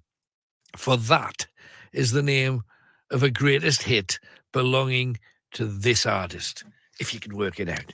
Now, if you find out who that is, then you can go back and try and answer the other 2 clues and get ready for the third one, okay? Or should I say the fourth one, which will be with you in 10, 15 minutes tops. We've got Kath from Durham as well. Let's go and talk to her. Hi, Kath. Hi, Alan. Good morning. What celebrities have you bumped into in your time then, Kath? Well, I've got a few for you, Alan. Champion. I've met Martin Clunes. Right, I met him while I was on holiday in Cornwall. They were filming for Doc Martin. Gotcha. Yeah. You know, just what a lovely gentleman. Great. Did you? How did you approach him then, or did you just walk up and have a bit crack? Yeah, it was kind of, they were all kind of like in a hut having the lunch. Oh, right. And then they all came out to go on set afterwards. Right. And there was just a few of us kind of hanging around, and he just came over and chatted. And Good. he was in no rush to get away or anything. He was just so lovely. Great. That's nice. Nice touch. Yeah, I've also met Rick Allen and Viv Campbell from Def Leppard. Brilliant. Yeah. Nice We guys. kind of collared them coming out of the arena. Uh-huh. At about 2:30 in the morning. Sounds right. Yeah. Yeah. Yeah, they were really nice as well. Yeah, good lads. I've met Bucks Fizz many times. Right. In all formats. Uh-huh. Because I've had a few lineups. They have indeed, yeah. I've met Marty Pello. Right, uh-huh. Yeah. When you say you meet them, do you wait around after gigs to meet these people, or? Yeah, kind Right. of. Gotcha. Yeah. No, that's good. It's great. I'm not a stalker, honestly. But it's worked, whatever you've done. Yeah, I did get a wave off Marty last week. I went to see him at the Stockton Globe. Great, yeah. And obviously you can't approach people at the moment with COVID, obviously. Yeah, that's right. Yeah, so as he went past us in his car, give me a nice smile and wave. So that was nice. That's good. Yeah. But I have met him a couple of times previously to that. Fantastic. Who else have I met? Oh, I've actually met your good self. Hello. Where was that? Where was that at then, Kath? It's a few years back now. You were doing something in the Metro Centre. Right, uh-huh. I'm not quite sure what it was, and me and my daughter came up and had a bit chat with you and Great. stuff. And I've seen you a few times about down in Durham and Yeah. things. And, Yeah, good. Hey, yeah. excellent. And I've also, when I was going on holiday to Florida, when I was in Newcastle Airport, Stephen Mulhern was in the queue behind us. Right. Uh-huh. But he didn't look like he wanted to be approached. Yeah, He you just can left him kind of alone. tell by people's demeanour if they're up for it or whether they're not. That's true. Ah, well. Yeah. You can't win them all. Come on. No. And I've also spoken to, can you remember the pop show on ITV called Rutherford? Yeah, of course I can. Wasn't that Lynn Spencer? Was it Lynn Spencer that Somebody did? like that, yeah. I Yeah, think yeah. so. Right. Yeah, back in the days. We kind of went on a school trip a couple of times, and we were like on our lunch break in Right. between the filming, and we were chatting to David Cassidy, and Gary Glitter. Yeah. I hope you had your trainers on. Yeah, I think we needed them. Yeah. Yeah. Oh, David Cassidy, though, was the heart. I mean, forget about the other one, but David Cassidy was like the big heartthrob. You were either, back in the day, girls either fancied Donny or David Cassidy when they, when they were at their height. Seemed to be the way. That's great. You've done really well. That's fantastic. Yeah, quite a bit of a list there. It is a good list. Oh, yeah. Well, thank you very much, Kath. Great to hear from you again. Thanks for coming on. No problem. Take care, Alan. Thanks, love. Bye-bye. There you go. You see, the friends and the family out having a chin wag. So tell me your situations. Who have you met? Who do you? Who's made an impact on you? Were they good guys? Were they bad guys? There was one guy out at Coronation Street that I didn't get on with at all. I must say, when you invite somebody on to have a chat, you expect them to be warm, nice, and lovely. And this guy really, really wasn't. Not good. And I know he's a favourite of so many of you, so I shan't mention his name, but it shall be engraved in my mind forever. Yeah. He wasn't DC, but he was AC, if you know what I mean. Just initially. 0191 488 3188. So plenty of clues. I think we are heading back up a mountain because we've got Andrew and he's in Concert. Hi, Andrew. Hi, Alan. Hello, mate. What are you talking about tonight? Right. Meeting my best celebrity that I've met. Yeah, who was your best celebrity there, Andrew? Let's build them up. Yeah. I was serving the Navy at the time. Right. And I was travelling back down from here to Plymouth. Uh-huh. and I was going down the M6, and I had a little sticker on the back of my car saying, "I love the Beatles." Oh, right. Yeah. And we pulled up to like a traffic jam. The traffic was going really slow. I just noticed the people in the car next to us were waving and shouting at us, trying to attract my attention. Right. And I'm thinking, hey, hang on, what's going on here? And I looked over and it was Paul McCartney. What's the chances of that? Out of 1 million cars on the road, they happen to get behind a car with a Beatles sticker on. That's that's mad. There was Paul McCartney, Linda, and two kids in the back. Fantastic. This was 1989. It was. That's just who would have put money on that kind of thing? Everybody now is going to run out and buy a sticker with their face. They might see it. They might see it. That's true. I'm a huge Beatles fan too. That is just stunning. Yeah, it was great. Like, I mean, it had us buzzing for ages. Like, and the thing is, because you're in traffic, you'll want to get out and shake his hand or get an autograph, or and you're in the car and you can't. It's blimey, frustrating. Because nowadays, if you had a phone, you could have got at least something of it caught on video or a quick picture. But in '89, it wasn't like that kind of thing. Yeah, I mean, I did manage to get an autograph. It was sort of. I had loads of cassette tapes, but I think I had only one genuine one, if you know what I mean. Was it a Beatles one? Yes. Oh, that's all right. Brilliant. Beatles ballads it was. So he signed that. All the best, Paul McCartney. Fantastic. Oh, that's it. I hope you've got that in the frame somewhere. That's tremendous. Oh, yeah.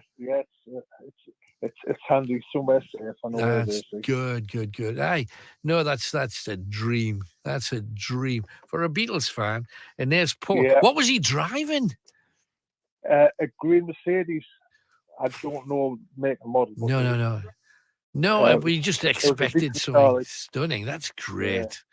No, and Linda was great too. Linda was underrated. She was very good.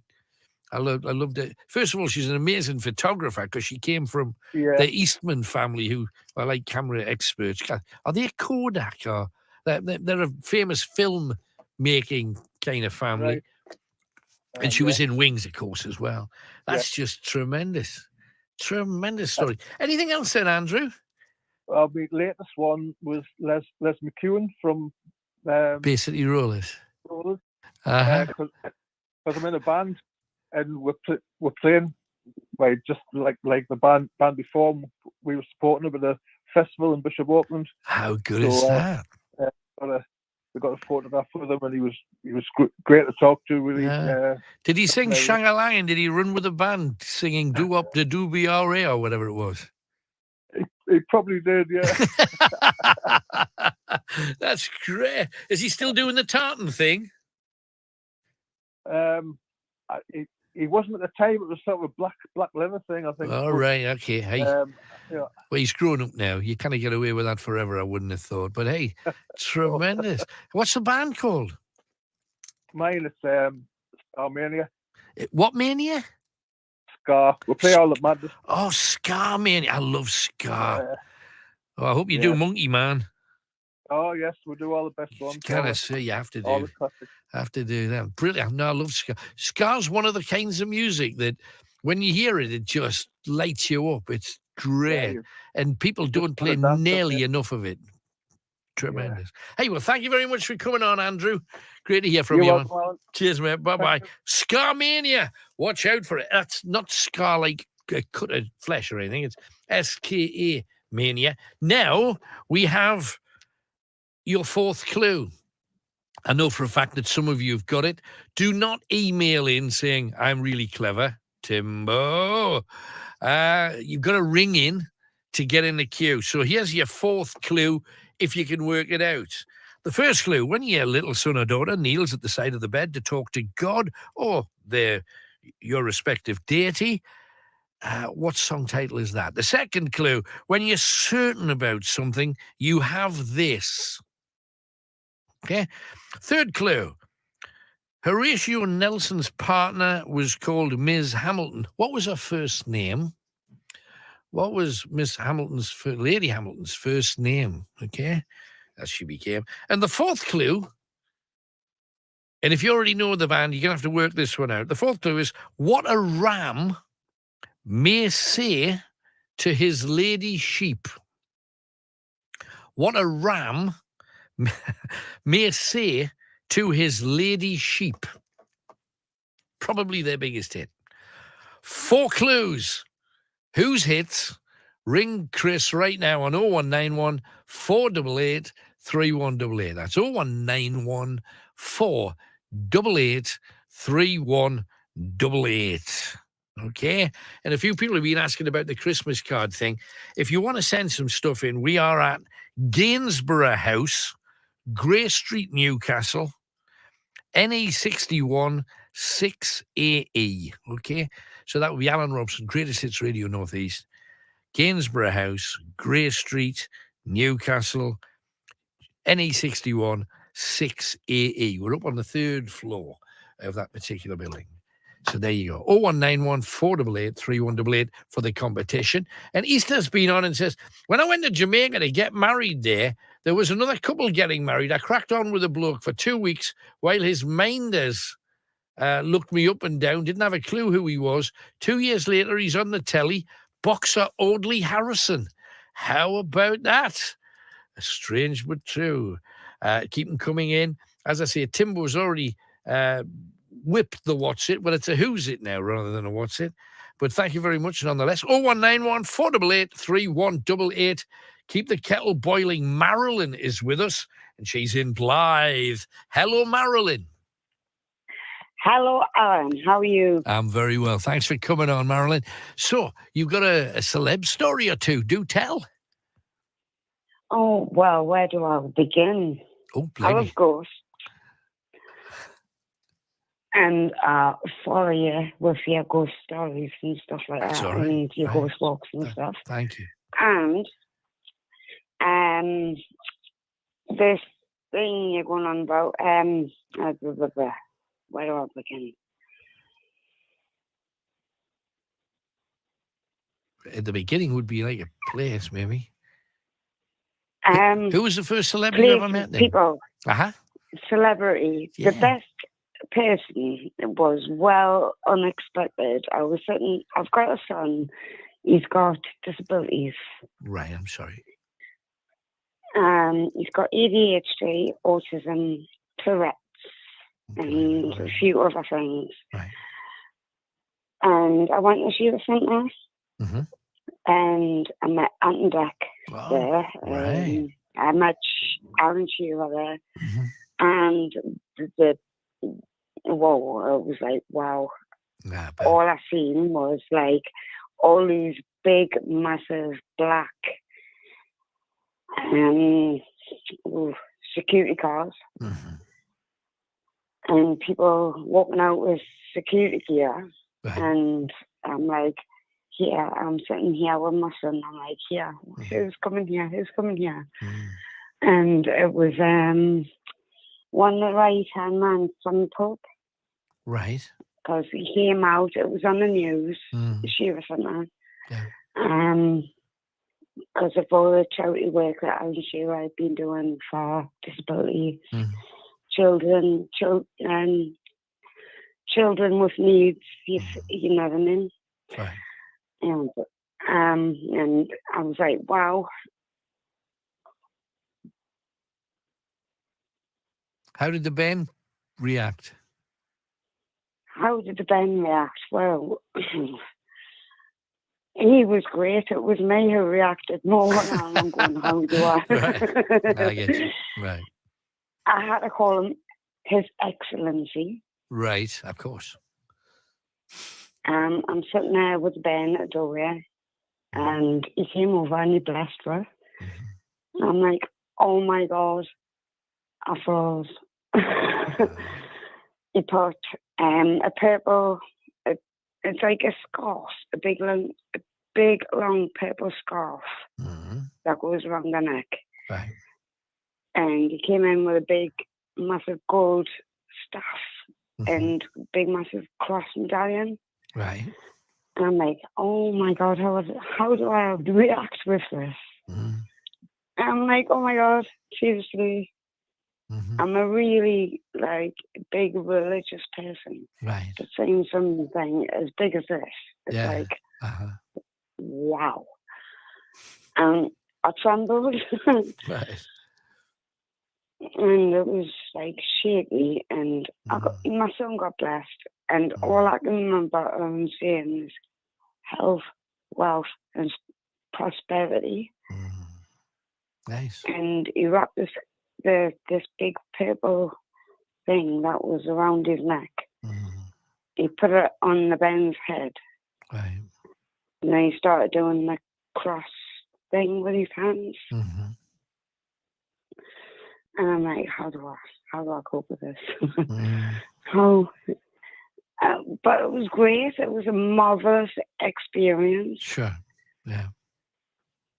But shaky at the knees. It's like, wow, what am I going through here? Yeah, it really affected you, which is nice. It's nice if that's your faith. It's like, yeah, it is. It's like my son, with him being the way he is, he's got disabilities, bless him. And with all this going on, it's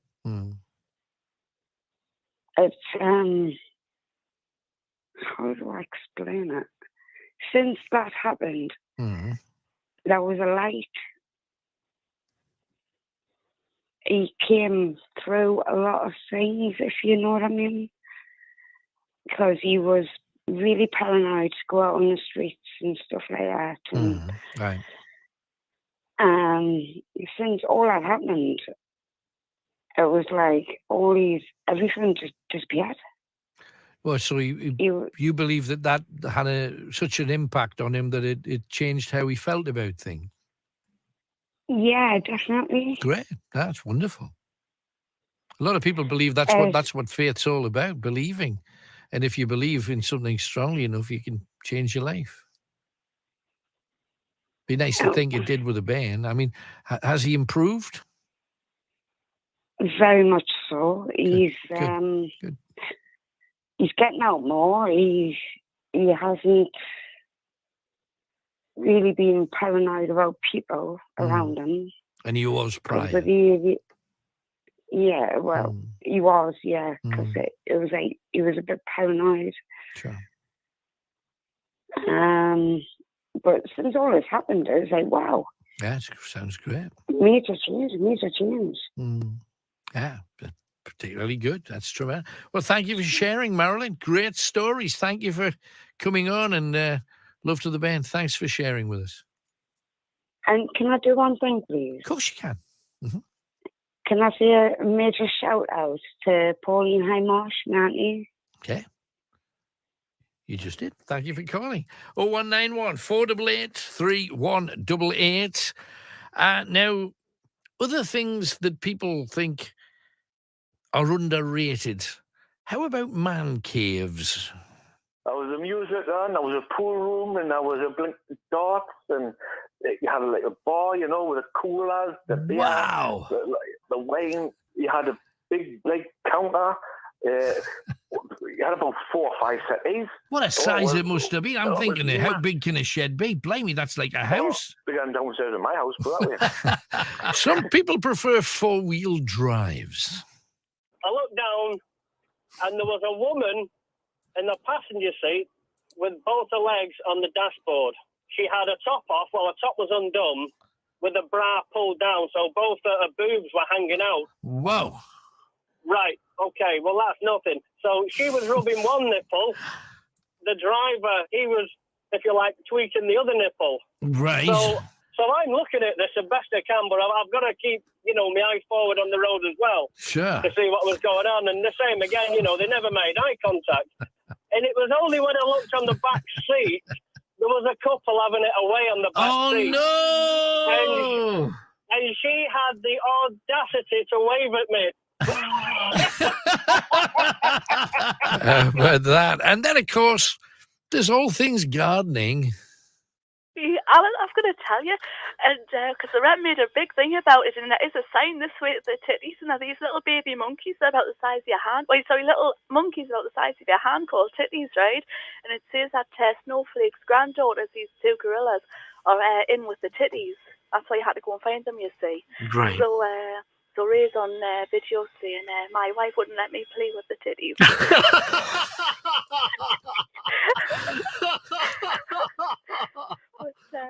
You spoil sport. I know, but as I say, they're only about the size of your hand, and they're absolutely lovely, you know. But You're talking about the monkeys.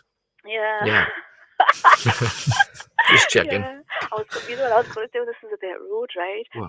But the thing is, I was going to lift my top up and have a photograph taken with them pointing. But yeah, Alan, everybody's listening to this. I better go. Yeah. You didn't have the guts. Yeah, I didn't. But I was going on the second time. I was thinking, should I not? But the thing is, I thought no, because I might get thrown out. Yeah. There you go. And Ian's with us next. He is in Sunderland. Hi, Ian. Hello, mates. Hotel. Uh-huh. Hotel was out of perhaps bottom home the way I was so much. I didn't really catch much of that, to be honest, Ian. Could you run that by me again? Alex perhaps on the way Bobby bottom of the way so much. Mr. Mangelson. Right. I don't know whether it's just me, but I'm not getting that at all. I'll tell you what, it may just be the line. I'll hand you back to Chris and we'll see if we can sort that out. Don't know whether you guys at home made it out at all, but I wasn't getting it. Something else very quickly, coming home to an empty house. And I think it's an underrated thing to return home to a one that has some degree of love in it. I came home after work to find the house half empty, but we're not saying I don't love her anymore. Goodbye. And she took all the animals as well, all the pets. Well, what did you have? I had 7 cats and a bearded dragon. What you have to do first, financially, has she stripped bank accounts and stuff? No, I wasn't stupid enough to have a joint bank account. Right. Oh, no. So you've got your money and that's cool. And is it a little bit of fallback money just in case? Yeah. Uh-huh. Good lad. Excellent. That's one thing. The stuff in the house, whatever she's taken, if it's furniture or... No, she's left just a sofa and a bed. So that's fine. You got a telly? Yeah. She took one of them. She took one, but she left the other. No, you see, because what you've got to think here is, has what she's taken, if the two of you were going to be civil, and the fact that she's walked out the way that she is, it would be nice to think she would, but she probably won't, and that's probably why she's left. If you were to sit on a settee, the one you've still got, and talk about, you have this and I'll have that, and you have this and I have that, is it about fair what she's taken, do you think? More or less, I would say. Right, okay, so she's not taking a pee, right? No. Worst case scenario, you get another cat, you fall in love with that cat, and he becomes your best friend. Okay? Yeah. The one thing that usually happens is nightmare. One of them will set a solicitor on you, and then you've got to get a solicitor to set them on the other one, and they fight, and the only people making money are the solicitors, and they take all of her money, and they take all of your money, and you're left with about 1/10 of what you could have had if you'd settled it friend to friend, because Hell's Teeth used to live together, used to love each other. The least you should be able to do now is just sort out your crap and separate. That should be the minimum. It should be, but it really is.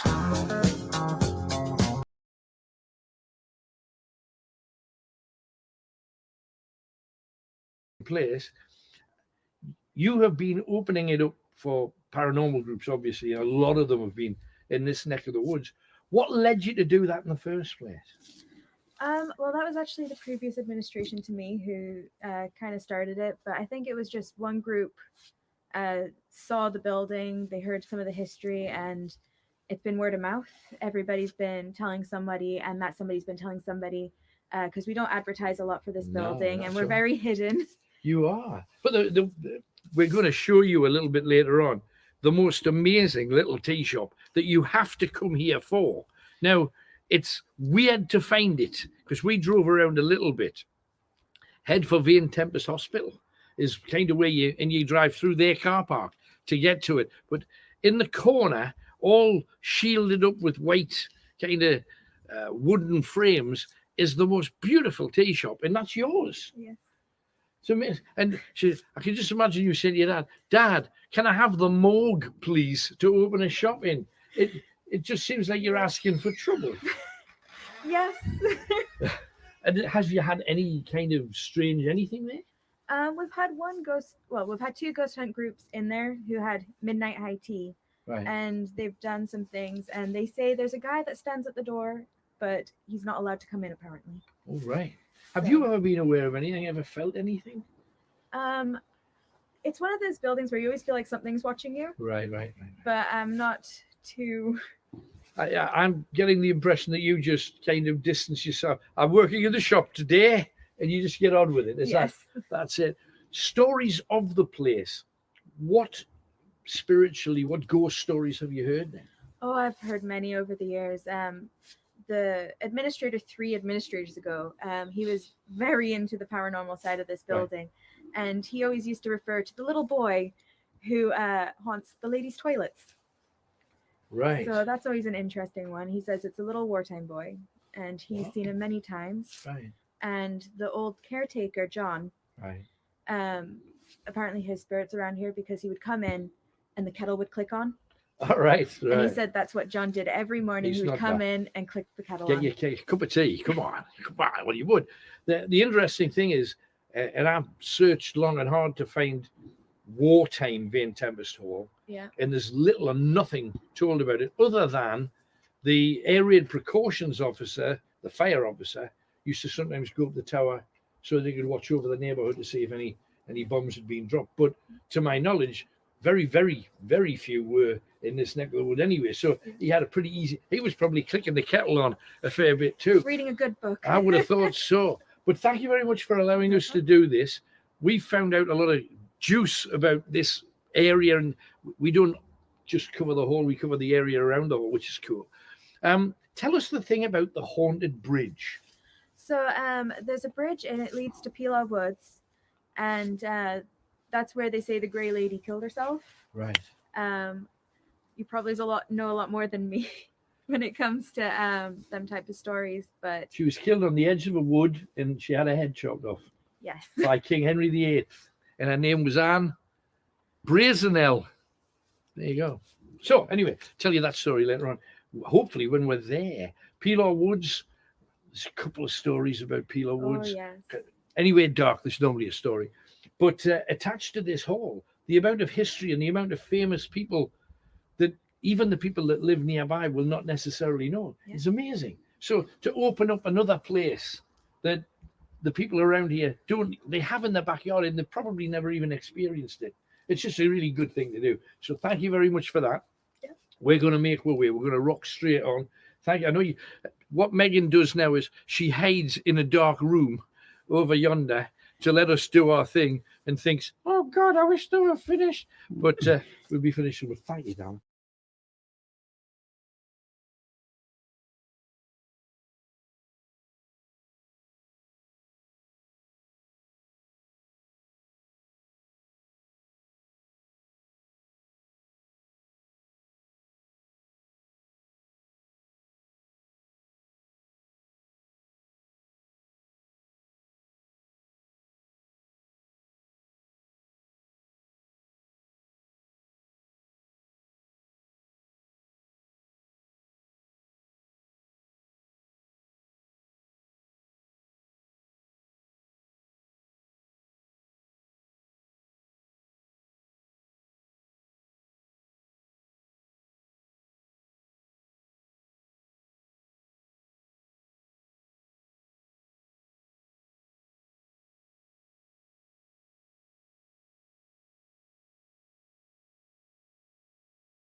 This is the home of Alan Robson's Night Owls. With the voice of the North. Greatest Hits Radio. Thank you very much, whoever sent in a woman eating a meal, I think, in an American restaurant. A cockroach climbs across the table and she batters it to death with her bosom. Thank you for whoever sent that in. Thank you very much indeed. 4 clues when your little son or daughter kneels at the side of the bed to talk to God or the deity of their choice. What song does that represent? Second clue, when you're certain about something, you have this. What song does that sum up? Third clue, Horatio Nelson, the Admiral himself, dallied with Lady Hamilton. What was her first name? And the fourth clue, what a ram may say to his lady sheep. So you've now got 4 clues. Whose hits? Chris is waiting. We haven't got very many right answers here. 0191 488 3188. Make it happen. Meanwhile, we've got Anne from West Denton. Hello, Anne. Oh, hello. What do you think about the law, Alan? Well, all of it. Well, you know, Meg, she got the money because she's got loads of money. Right, Right, so I thought, well, I'm not bothered about money because I'm going enough to go on. Right, okay. I said, I'll just try this no win, no fee, right? I got on, I didn't bother with it, and I explained that I'm scarred for life, and my liver's getting good now, and I thought, oh, well, to pop with that. If you've got money, you can, not that, I don't mind, I'm not bothered about money, and you know what I'm like. No, but you're quite right. If you've got money and position, you tend to get away with more stuff, I think. And I think that's what you think as well, isn't it, Anne? I've been scratching the whole year, and not bothered. And I thought, oh, well, I was just been scratching out because you don't sleep all night, but I'm not bothered really. But I thought, I'm going on to the doctor tomorrow and want a special cream. Right. Okay. I want a special cream because the nurse comes out every day with me insulin, and they're not bothered about my body. It's all scarred now, which it's not. It's got off my arms and it's got off my legs, but for that, like antibiotics. Right, I see. So, nightmare. How did you send the cards to Grace Street, Alan? Yes, that would be lovely, Anne. Thank you. Gainsborough House, right. Grace Street. Thank you very much, Dan. I'll watch out for it. Oh, that's all right. Good night, then. Good night, love. Bye-bye. 0191 488 3188. Is there an advantage of having a deaf ear? If you've got one ear that you can hear everything with, and you've got one ear where you can't hear anything, are you married? Because that would be a perfect situation.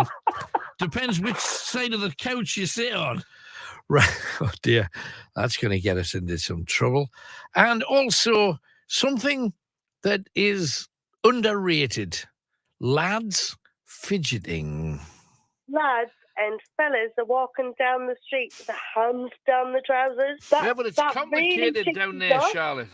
I know, but is it going to fall off if you don't touch it? Well, we're just keeping a check to make sure it's still there. And also the accessories that come with it. You know, it's 2 little friends. I know, but come on. I can understand the little ones doing it, but... And you've got to kind of, like, you got to break them. You got to break them free. I've got a 6-year-old at the minute, and he keeps putting his hands in his trousers. And I'm saying, leave it alone. And he'll say, no, stick it in. I'm thinking, oh God, it's not in the tongue. How to give a boy a complex? Leave it alone. Leave it alone. Look, it's not going to fall off. It's not going to fall off. That is true. Peter's with us. He's in Chelsea. Hi, Peter. Hello, Peter. Hello, mate. Hi, how you doing? Yeah, how are you doing, Alan? Okay? I'm doing fine. Thanks for calling in. What, you got a story for us? Oh, sorry, I was going to say, have you ever wondered why people tell ghost stories on the Christmas time, you know? Well, there's a very long-standing tradition about it. Obviously, Dickens wrote A Christmas Carol as well back in the day. The first documented fictional one was 1558. Wow, how about that? Marvel. Uh-huh.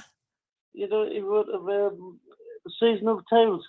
Uh-huh. Fabulous. It comes from, winter equinox, is that right? Yes. Uh-huh.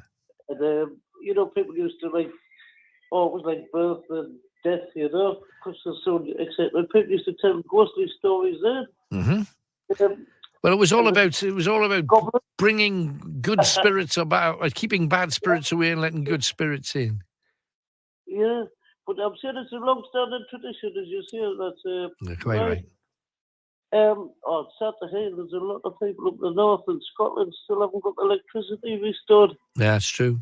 Terrible. It is difficult. And we heard a lot of people lost their caravans into the North Sea at Berwick as well. There was a couple of stories about seals. 112 seal pups got battered to death off the rocks, just the newly born things. And some of the seals themselves, apparently there were 3 large seals walking around the centre of Eyemouth. They got washed up, not just onto the shore, but up the street, and they couldn't find the sea anymore. And the police and public were trying to guide them back down to the seaside. What a carry on. I mean, we've never seen winds like it. There's trees all over the place, isn't it? Well, I'm lucky. I've got my sister sent us an electric blanket, you know. Right, good. It doesn't make you want to get out of bed because you set the temperature. You know? Not in weather like this. You're in the best place. Just leave it plugged in on low. Perfect. I'd recommend it for anybody for a Christmas present. You know, for anybody who needs to keep warm. Yeah, an electric blanket's a cool thing. Yeah, daylight bulbs as well. You can get a couple of them easy from Sainsbury's or Tesco for £5, you know. Yeah. Look at the difference. You know, they give you a bit of daylight. Absolutely. Anyway, we've got the 21st of December. We've got midwinter, you know. Yes. That's what I like. Let's not getting charged up, you know. Let's hope it's not a bleak one, though. That's the thing. Yeah, my birthday was March the 21st, the first day of spring, you know. Right, That's the best time when I'm full of energy. Right, yeah. It wears off for the rest of the year, does it? Yeah, I'm sure I'll be rocking around the Christmas tree, Christmas, you know. Yeah, good. Lovely songs out, you know, especially from the 70s and that. Has you got your tree up yet? I'm too early, that's the trouble. Christmas started in November for me. Right. Yeah. It gets to a point where you're glad it's over and finished with, you know. Right. I just think anything that makes people treat each other nicer, that's a good thing. I'm not going to wish my life away. I'll just take one day at a time, you know. Best way to be, man. Today will never come back, Alan. You know, make the most of it every day. 100%. Thanks for coming on, Peter. Well, I hope to speak to you soon, and I wish everyone, you know, a wonderful Christmas up the door. Thanks very much, man. And to you. Take care. 01914 883 188. And we haven't had Matthew on yet. We've got to get Matthew on before the end of the show. Let's see what we can do. Matthew, are you out there in the dark? We're calling you right now. If you are about, say hello, Matthew. Hello, Alan. You all right? Walkhead, how are you? I'm good. Couldn't have a show without you on, for heaven's sake. I know. I'm saying, Alan, I'm not going to run out of time. I'll be quick. Okay. I'm saying, Alan, do you know people wear face masks, by the way? Should not be compulsory, by the way. What do you think? Well, I think if people aren't going to wear face masks and that, they should be told, look, you cannot come in the shop without a face mask. Right. Yep. I think a lot of people are suggesting that now, and also when you're on buses and trains and planes and stuff, just to be on the safe side with this new variant thing. So. Yep. But I don't get, Alan, most people I know, like Ian, he doesn't wear a mask and that, and like Stewie doesn't wear a mask. You think they're breaking the law by doing that, by the way? It's not breaking the law. I mean, people are allowed the freedom of it. It's just, it's one thing not to wear a mask for you, but if your friends wear masks, they're doing it to try and protect him. Would it hurt him so much if he just put a mask on, you know, to keep you protected too? Because he doesn't know whether he's got it. He doesn't know whether he's passing it on to people. It's just better safe than sorry. And I'm not a big fan of rules and regulations about stuff like this, but I do think common sense should rise above it, and we shouldn't be told what to do. We should say, if you want to be safe and you want to keep your friends and family safe, do this, and people who have common sense hopefully will do it. But I'm all for rebellion. I'm about saying, no strings. Alan. I'm saying, Alan, I wear my mask every week. Ian doesn't. Ian and Stewie don't wear a mask. I don't think they both got common sense. I don't think Ian's got common sense, or my Stewie's got common sense. You know what I mean?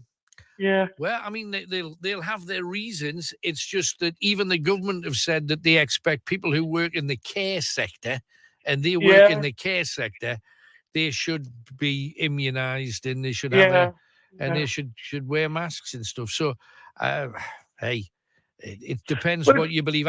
One of my closest friends hasn't been jumped, and it's his personal choice. He doesn't believe in any of this. And we'll find out in years to come whether he was right or whether he was wrong. But I'm saying, Alan, it's I'm going to be a side big of caution. storm. Is it going to be a storm where rain, or is it going to be a storm with snow? We're going to have a little bit of snow. Hopefully not as much as we had previously. But you got to remember, bad weather normally stretches up till about February, so we got a bit of way to go. Got a bit of way to go. I'll do my shout out. Shout out to Mary. Shout out to Neil. Shout out to Ian, and everybody else who knows me. I'm saying, Alan, I've been enjoying your ghost hunts on the YouTube. They've been very interesting. I enjoyed them. Thank you, man. Yep. Appreciate it. Yep. Thank you. Great. Anything else? What have you done? My last thing, I'll go. I'm saying, Alan, Jean's still in Eastenders. If people are wondering, Jean's still in Eastenders. Yep. Is she the one? Is she the one with the sausages? Yeah, probably. Okay. Thanks, mate. Lovely talking to you, Matthew. Good night. Bye-bye. Bye-bye. Thank you. Bye. Bye-bye. There he goes. Got to have him on and spoil his night if you didn't. 0191 488 3188. This is your last chance to win the competition. Whose hits were there? And if you haven't worked out what all the songs are yet, get busy. Now is the time. We're going to finish with a tune I haven't played in the longest time, but it's one of those. The words are tremendous, and I absolutely believe it for work and play. And it's just one of those that kind of, it sums up a way to be as much as anything. Very, very special indeed.